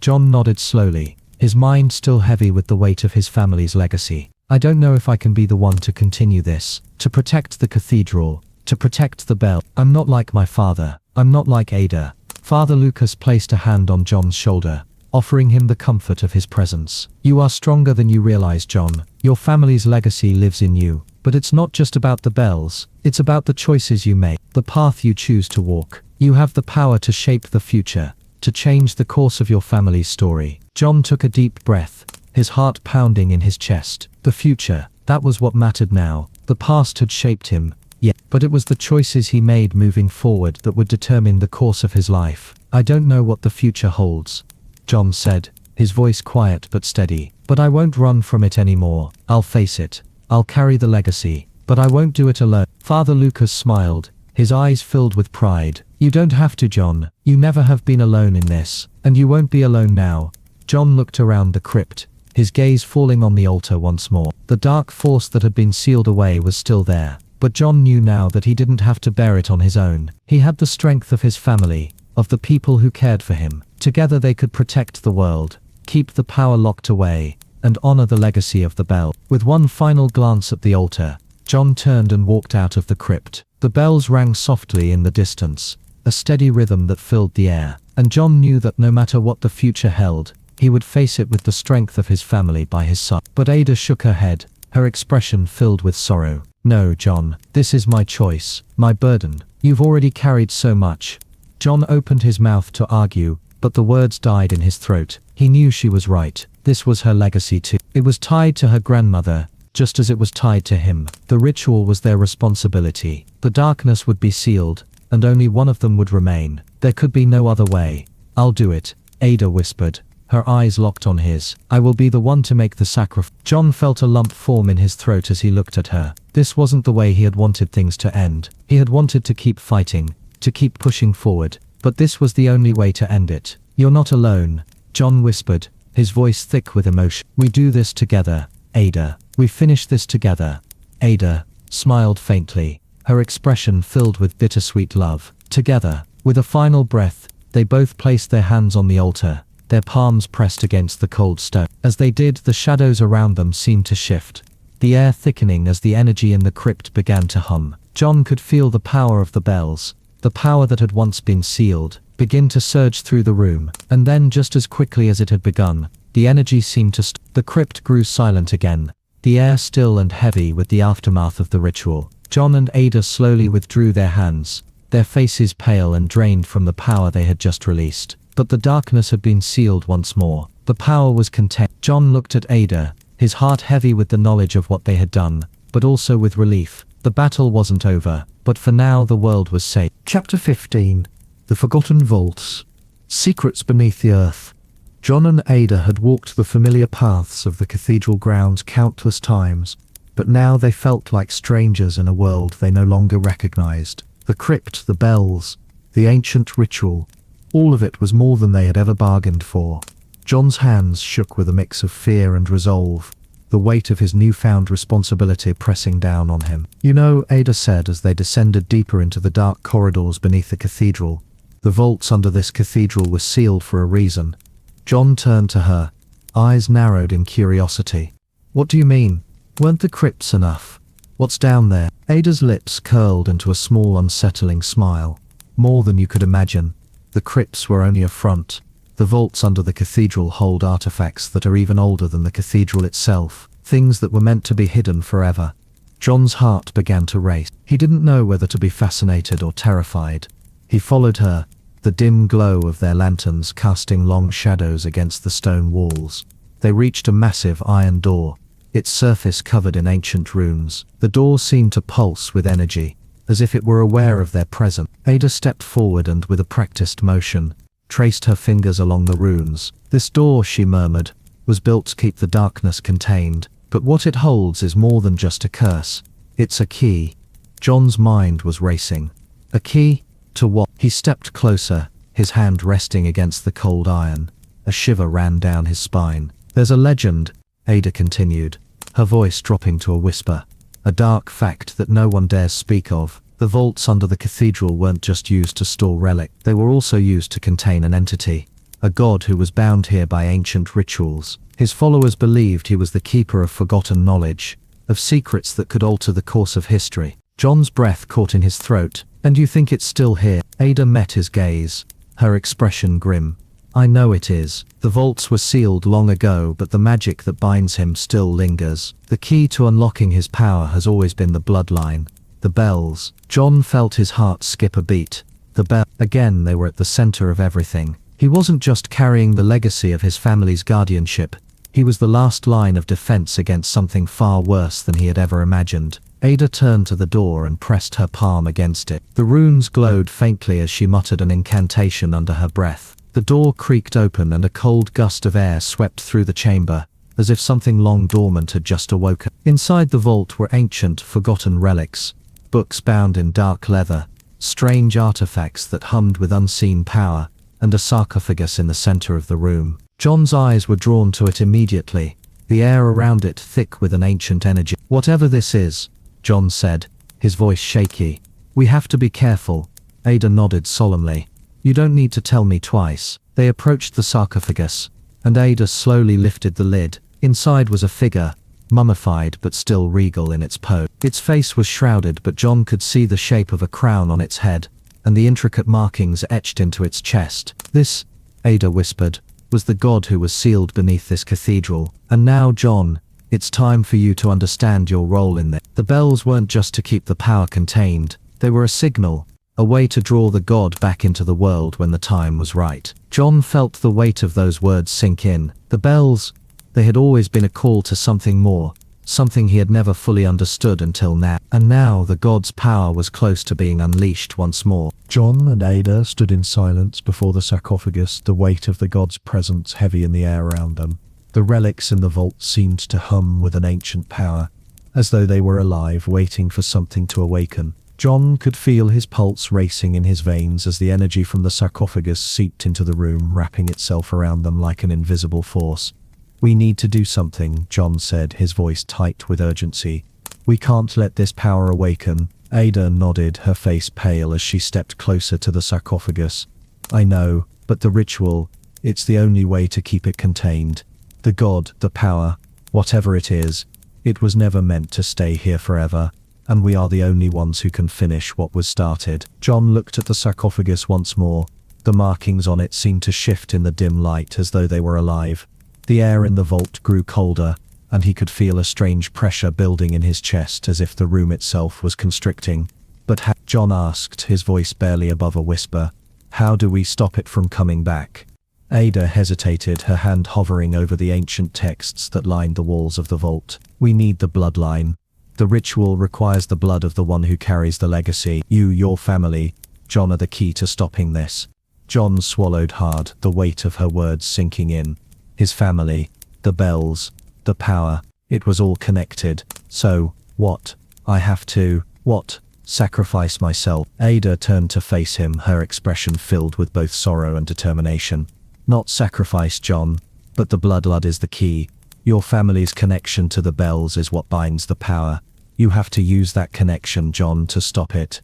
John's heart raced. The idea of using his blood, his family's legacy, to seal away this power again was terrifying. The thought of invoking such a ritual, especially after everything that had already happened, felt like asking for more trouble. I don't know if I can do it, John said, his voice shaking. This is too much. I'm just a bell ringer's son. How can I face this power? Ada took a step forward, her voice steady but filled with conviction. You are more than that, John.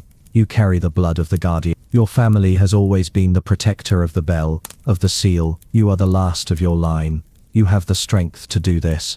John turned away, his eyes drifting back to the sarcophagus. The god, or whatever it was, had been sealed away for centuries, but now it seemed to be calling to him, a dark presence that could not be ignored. He took a deep breath, the weight of everything pressing down on him. This wasn't just a battle against darkness, this was a fight for the future. The power that had been sealed was tied to him, tied to his family's legacy. It wasn't something he could run from anymore. With a final steadying breath, John turned back to Ada. What do we do? Ada's eyes filled with a quiet resolve. We do what must be done. We finish the ritual. We seal this power away for good, and we stop it from ever returning. John nodded, the weight of his decision settling deep within him. This was no longer just about him or Ada. It was about protecting the world from something far more dangerous. The legacy of the bells, the power beneath the cathedral, it all led to this moment. Together, they moved toward the sarcophagus. The vault seemed to pulse around them, the energy building to a crescendo as they prepared to complete the ritual. John placed his hand on the sarcophagus, and the markings on its surface began to glow with a faint, eerie light. The air around them grew thick with energy, the power from the god pulsing in time with their heartbeat. Are you ready? Ada asked, her voice steady despite the tension in the air. John took one last look at her, then nodded. Let's finish this. Together they began the incantation, their voices rising in unison as the room around them trembled with the power that surged through the air. The god bound for centuries began to stir, but John and Ada would not let it rise again. They would stop it, together, and ensure that the power would never break free. Chapter 16. The Silent Watchers, the Guardians of Forgotten Knowledge. Segment 1. John stood alone on the cliff's edge, the wind whipping around him as he stared out at the dark horizon. The city below, once a place of life and laughter, now felt like a distant memory. The darkness that had nearly consumed everything still lingered in his thoughts. But John knew that the real battle was not just against the power sealed beneath the cathedral.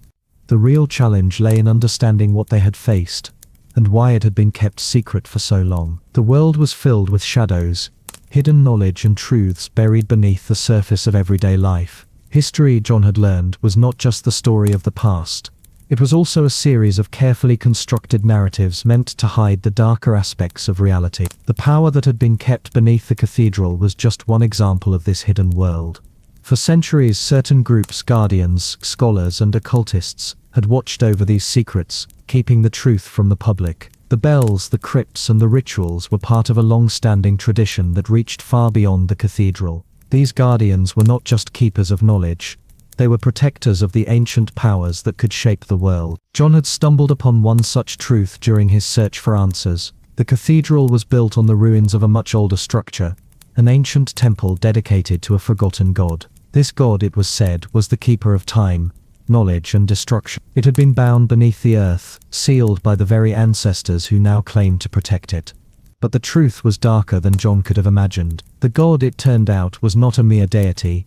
It was a force of nature, a primordial being whose power could unravel the fabric of reality itself. The guardians who had once worshipped it had created the cathedral to keep it contained, but they were also its most loyal servant. For centuries they had sought to use its power to control the world, manipulating history to suit their needs. John had come to realize that the power beneath the cathedral was not just a threat, it was a part of human history, an element of society that had been suppressed to protect the world from its true potential. The truth was that the world had always been shaped by forces beyond the understanding of ordinary people. As John turned from the cliff and made his way back to the cathedral, his mind raced with the implications of what he had uncovered. The power beneath the cathedral was not just a relic, it was a weapon that, if unleashed, could change the course of history forever. John's role in all of this had always seemed like a personal burden, but now he understood that it was something much larger. He had been born into this legacy for a reason. He was the last of the guardians, the last person who could keep the power from escaping. The choices he made would affect not just his world, but the entire history of humankind. John stood at the altar in the cathedral, the weight of the prophecy heavy on his shoulders. The silence in the room was deafening, broken only by the distant sound of the bells tolling in the tower above. The truth he had uncovered, the dark legacy of his family, felt like a curse. The god beneath the cathedral, once bound and sealed, was not just a legend, it was real. The Guardians had kept it contained for centuries, but that containment had never been permanent. The god's power had always been waiting, and John could feel it now, like a pull at the very core of his being. John's thoughts raced as he absorbed the gravity of his situation. The manuscript, the hidden records, and the ancient text spoke of a time when the world had been shaped by the will of the god and the guardians who served it. The god wasn't just a force of darkness, it was an ancient entity, older than civilization itself, capable of bending reality and altering time.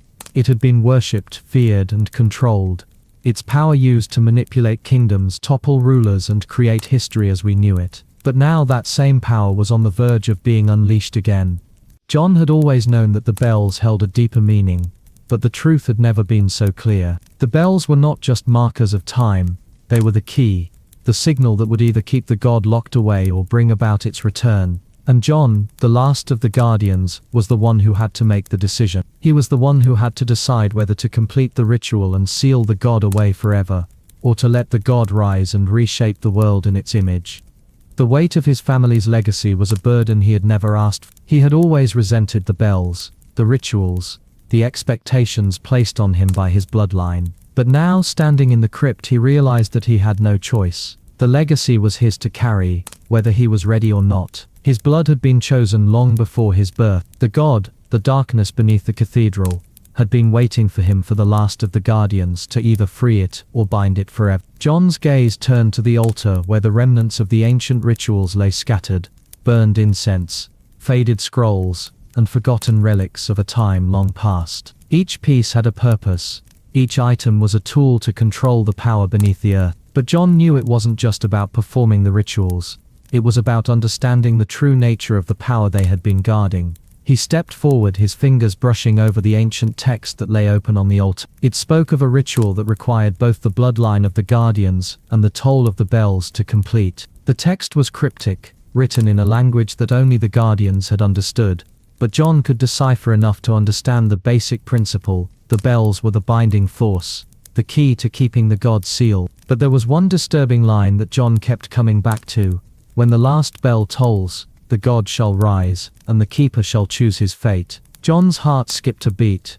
The last bell. He had always been the one to ring them, the one to signal the passage of time. But now the bells were more than just a ceremonial duty.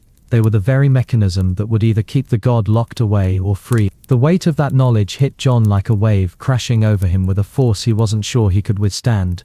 He turned to Ada's brother, Thomas, who had been silent up until now. Thomas had always been a quiet presence, but John could see the same unease in his eyes that John had felt when he first discovered the truth. Thomas stepped forward, his voice low but filled with urgency. "We have to act," Thomas said, his tone firm. "We can't let the power escape again. If the god is allowed to rise, everything we know, everything we've worked for will be undone." John nodded, his gaze shifting between the altar and the door leading to the bell tower. The bells had always been a part of him, but now they represented something far more dangerous. He had never imagined that his duty would go this far, that he would be standing on the edge of history, about to make a decision that could alter the future forever. "We need to prepare," John said, his voice steady but heavy with the weight of his words. "We need to complete the ritual. The god cannot be allowed to rise again." Thomas placed a hand on John's shoulder, his eyes filled with a quiet determination. "Then let's finish this, John. We don't have much time." John nodded, his mind already racing with the preparations that lay ahead. The ritual was not just about ringing the bells, it was about understanding the true power they had been guarding, about sealing the god away for good. But John knew that the ritual would require more than just the toll of the bell. It would require a sacrifice, a choice that would determine the fate of the world. As John turned to make his way to the bell tower, he couldn't help but feel a sense of dread rising in his chest. The god had been sealed for centuries, but now the time had come to either finish the ritual, or allow the darkness to consume everything. The bells tolled in the distance, a haunting reminder of what was at stake. John stepped forward, ready to face the truth and complete the ritual. The god would not rise again, not while he was still breathing. Chapter 17. The Final Toll. A choice of fate. The moon hung low in the sky, its pale light casting long shadows across the cathedral grounds. John stood at the base of the bell tower, the weight of the night pressing down on him. The bells, which had once marked the passage of time, now felt like an ominous presence. Each toll echoed through the silence like a countdown, marking the final moments before the ritual would be completed, or before the god beneath the cathedral would rise. John's heart beat in time with the bells, each strike sending a ripple of dread through him. The choice he had made was irreversible. The god beneath the cathedral, the power that had been contained for centuries, was within his reach. All he had to do was ring the bells, complete the ritual, and the god would either be sealed forever or unleashed upon the world. His fingers brushed against the cool stone of the bell tower as he ascended the steps, each one echoing with the weight of his decision. Behind him, Thomas and the others waited, but John knew this was his responsibility. He had uncovered the truth, and now it was time to face the consequences of his family's legacy. "Are you sure about this?"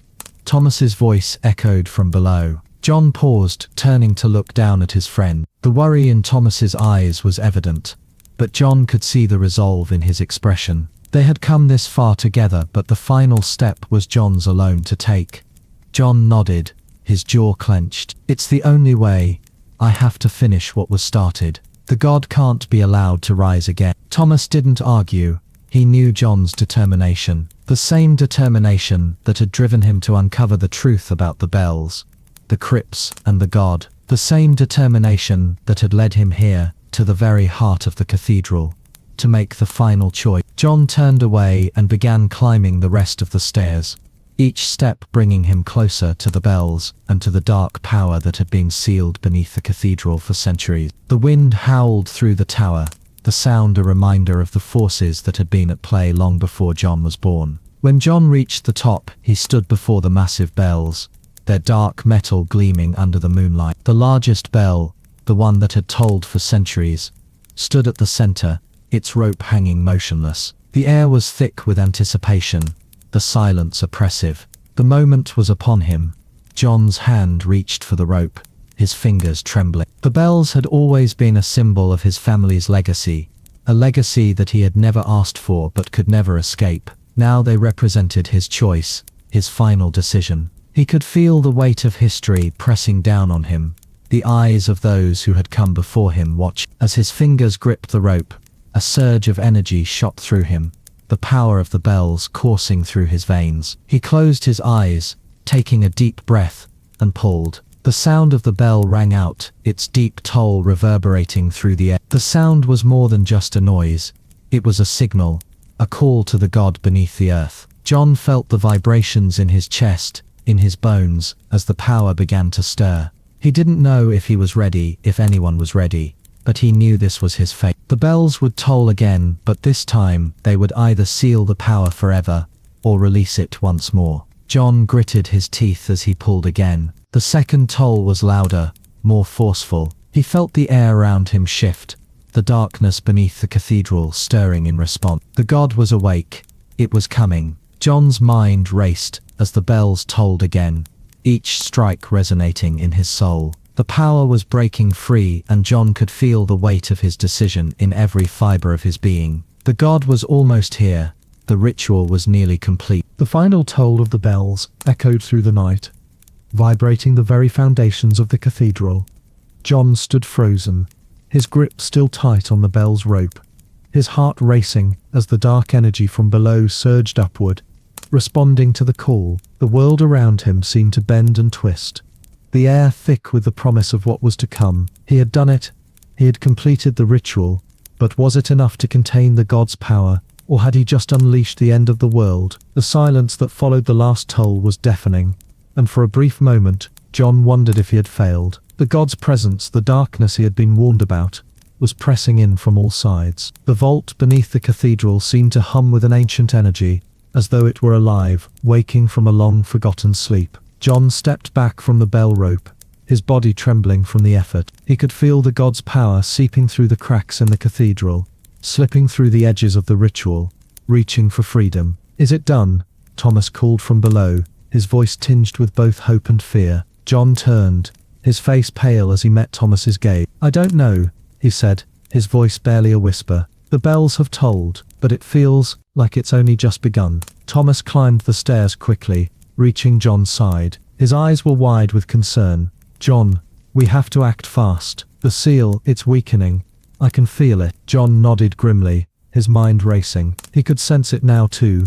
The power beneath the cathedral was no longer contained. It was like a living thing, stretching out its tendrils through the earth, testing the strength of the ritual. The bell tolls had only been the beginning. The final step was still ahead. "We need to go down," John said, his voice filled with resolve. "We need to finish this. The god can't be allowed to break free." Together, John and Thomas descended the bell tower, their footsteps echoing in the empty cathedral. They made their way to the crypt, where the remnants of the ancient rituals lay hidden, waiting to be activated. The air in the crypt was thick with energy, the walls seeming to pulse with the god's presence, as though it were just on the other side, straining against its bond. John's eyes fell on the altar in the center of the crypt, where the markings from the original ritual still glowed faintly. The ancient symbols had been drawn with blood, binding the god's power to the earth, but the ritual had been incomplete. John had only sealed part of it. The final component, the true binding, required a sacrifice, a blood sacrifice. "We need to finish the binding," John said, his voice tight with the weight of what he was about to do. "We need to complete the final ritual." Thomas looked at him, understanding the gravity of the moment. "The sacrifice. John, you know what it means." John took a deep breath, the tension in the air almost unbearable. The bells had tolled, the god had been called, but the final step required something more. His blood, his family's bloodline was the key to sealing the god, but John knew that it came at a cost. The power of the god was bound to his family's legacy, and now he had to decide, would he sacrifice himself, or would he allow the power to escape and ravage the world? John looked at Thomas, his voice steady despite the fear that gnawed at his insides. "I have no choice. This is the only way." He stepped forward, placing his hands on the altar. The ancient markings glowed brighter, the symbols shifting and moving like liquid light, as if the ritual was awakening from a long sleep. Thomas watched him, his eyes filled with sorrow. "John, if you do this, you may not survive. The sacrifice, it's final." John nodded, the weight of his decision sinking deep within him. "It has to be done. I'm the last guardian. If I don't finish this, the god will rise, and all of humanity will suffer." With one last glance at Thomas, John closed his eyes and began the final incantation. His voice rose in unison with the ancient words that had been passed down through generations. The god's power stirred, responding to the ritual, and John could feel the heat of its energy seeping through the floor, wrapping around him like a living thing. The ground beneath him cracked open, and John felt the cold tendrils of the god's power reach toward him. But this time he was ready. This time he would be the one to bind it, to finish what his ancestors had started. His blood began to flow as the ritual reached its climax. The god's power surged, trying to break free, but John's will was stronger. He could feel the life force within him draining, but he held on, chanting the words with every ounce of strength he had left. The air crackled with energy, and then, with a final deafening roar, the god's power was sealed once more. The crypt grew silent, the tension lifting from John's chest like a weight that had been pressing down on him for a lifetime. John collapsed to his knees, his body weak from the effort, but the god was gone. The power had been contained, locked away beneath the earth, just as it had been for centuries. "John," Thomas whispered, his voice filled with awe and fear. John looked up at him, a faint smile on his face. "It's done. The god is sealed." But even as the words left his lips, John knew that this was not the end. The bells would toll again, the darkness would always be waiting, and John would always carry the weight of the legacy of the bells, the god and the guardian. Chapter 19. The Echo of History, Dark Facts and Unseen Forces. John stood alone in the heart of the cathedral, his fingers tracing the intricate carvings on the cold stone of the altar. The weight of the world seemed to rest on his shoulders as he thought about the revelations he had uncovered, the secret guardianship of his family, the god that lay beneath the cathedral, and the forces of history that had always shaped the world without anyone knowing. His family's legacy was more than just a duty. It was a responsibility that stretched back through centuries, a lineage bound by blood and the unspoken pact to guard the power beneath the earth. The bells, the crypt, and the rituals. Everything had been a part of a grand design, a way to keep the world safe from the darkness below. But now as John looked around the grand cathedral, He realized that he wasn't just protecting the world from a forgotten god. He was part of a much larger, far-reaching history, one that had been shaped by secret societies, hidden knowledge, and the manipulation of time itself. The god beneath the cathedral was not just a force of destruction, it was a being from the ancient past, older than civilization itself. It was a god who had once been worshipped by the earliest humans, its power a force that could bend reality and warp the very fabric of time. John had learned this from the ancient texts, the cryptic manuscripts his family had kept hidden for generations. These texts spoke of the Keepers of the Veil, a secret society that had operated in the shadows, guarding not only the god but also other forces of power that had been kept hidden from the world. John's mind raced as he pieced together the fragmented history he had uncovered. The Keepers of the Veil were not just a group of occultists, they were the original architects of history. For centuries they had manipulated the events of the world, shaping nations, controlling the course of wars and altering the very structure of society. They had used their knowledge of the god and other hidden powers to create and destroy empires, to set the world on a path that suited their designs. John's ancestors had been a part of this hidden society, their role as guardians more than just a matter of family tradition. It was a role that tied them to the very foundation of civilization. The bells had always been the signal, the key to the god's containment, but now John understood that they were also part of a larger, more complex system, one that had been controlling history from behind the scenes for millennia. As John walked through the cathedral, the reality of what he had uncovered began to sink in. The darkness beneath the cathedral was not just a physical force, it was a manifestation of time itself, a being that could shape the past, present, and future. The Keepers of the Veil had always known this, and they had used their knowledge of the god to manipulate the flow of history. Wars, plagues, revolutions, they were all part of the plan, orchestrated by the Keepers to maintain control over the world. And now John realized, it was his turn to face this legacy. He was the last guardian of the bloodline, the one who had to decide whether the power of the god would remain sealed or be unleashed once more. The more John thought about it, the more unsettling the truth became. His family had always been tasked with guarding the god,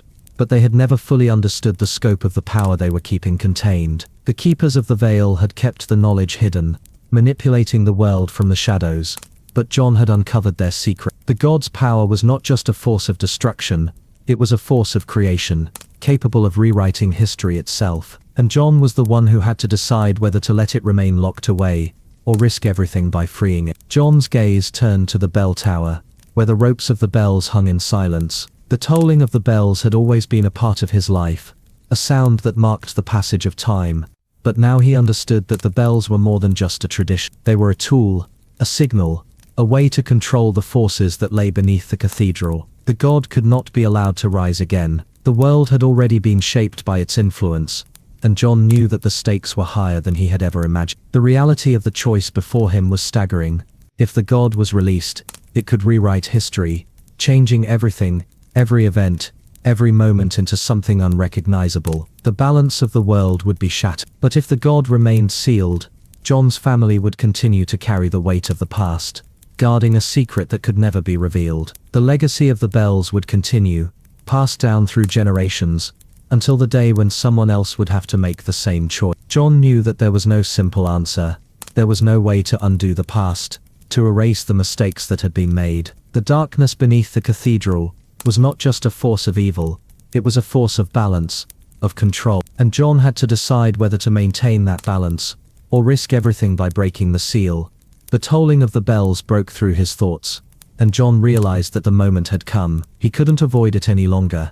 He had to make his choice. But as he stood there staring at the ropes of the bells, John felt something stir inside him, a feeling of dread mixed with a strange sense of power. He had always been the one to ring the bells, the one to signal the passing of time, but now he understood that the bells were not just a tool, they were a test of his will, his strength, and his ability to make the ultimate choice. John reached for the ropes, his fingers trembling as they wrapped around the familiar fibers. The bells would toll again, but this time they would not be the same. This time John would decide whether the darkness would rise again, or whether the world would remain safe, locked away beneath the weight of the bell.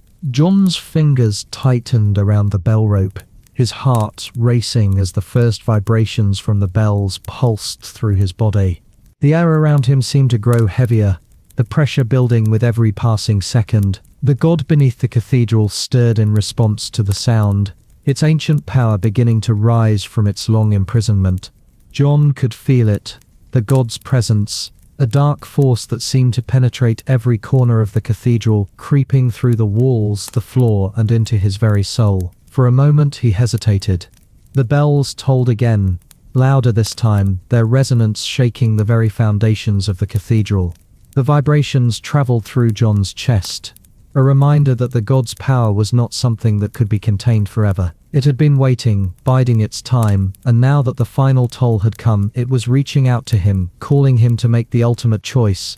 John closed his eyes, steadying his breath, the weight of his bloodline's responsibility bearing down on him. The bells were not just marking the passing of time, they were the key to the god's fate, to the fate of the world.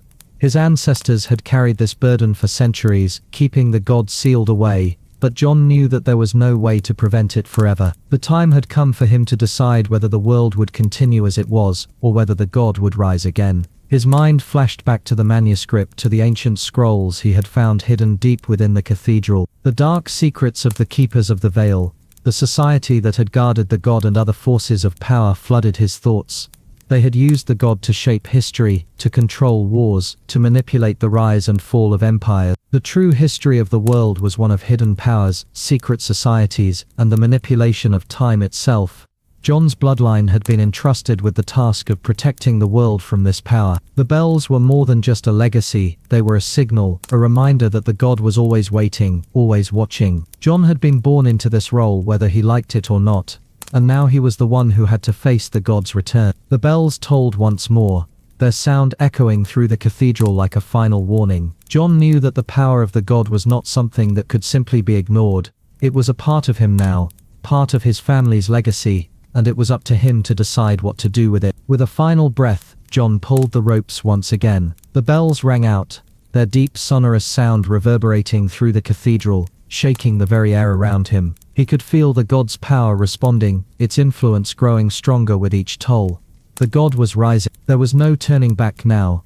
John's hands shook, but his resolve remained firm. The world had been shaped by this power for centuries, and now it was his turn to decide whether it would continue to control the course of history, or whether it would be sealed away once more. The bells tolled one final time, their sound echoing in the silence that followed. John felt the air around him grow still, the tension in his chest easing slightly, but he knew that the ritual wasn't over. The god was still there, still present beneath the cathedral, waiting for him to make his decision. As John stood there, he could feel the weight of the past on his shoulders. The world had always been shaped by hidden forces, by those who knew the truth and had the power to control it. And now John had the power to shape the future, to either release the god and allow the world to be remade, or to seal it away again, protecting the world from the darkness that had always been a part of history. His hands still gripping the bell rope, John closed his eyes once more, drawing in a deep breath. The choice had always been his, but it was more than just a choice. It was a responsibility, a duty that had been passed down through generations. The legacy of his bloodline had brought him to this point, and now he had to decide what kind of world he wanted to leave behind. The bells fell silent, their tolls fading into the distance. John opened his eyes and stepped away from the rope. The god had been sealed once more, this time for good. But John knew that the darkness would always be there, waiting for the next time the bells tolled. The cathedral was quiet again, but John could feel the weight of the legacy pressing down on him. The world would never be the same, but for now the god remained sealed, and John's role as the last guardian of the bells was secure. The journey had come to an end for now, but John knew that history had a way of repeating itself, and the darkness would always return. The question was whether he would be ready to face it again when the time came. As John stepped out of the cathedral, the first rays of dawn stretched across the horizon, casting a soft golden light over the city. The bells had fallen silent, their final tolls reverberating through the history they had marked. The world was still, the weight of the night's events hanging heavy in the air. John stood in the quiet morning, feeling the warmth of the sun on his face, but a part of him remained cold. A part of him would always remain bound to the legacy that had shaped his life. The god beneath the cathedral had been sealed, its power contained once more. The bloodline of the Guardians had fulfilled its duty. But John knew, deep down that this peace was only temporary. The darkness would always be waiting, lying in wait beneath the surface, just as it had for centuries. The bells, the power, they were not just part of his family's history. They were a reminder that the world could never truly be free of the forces that shaped it.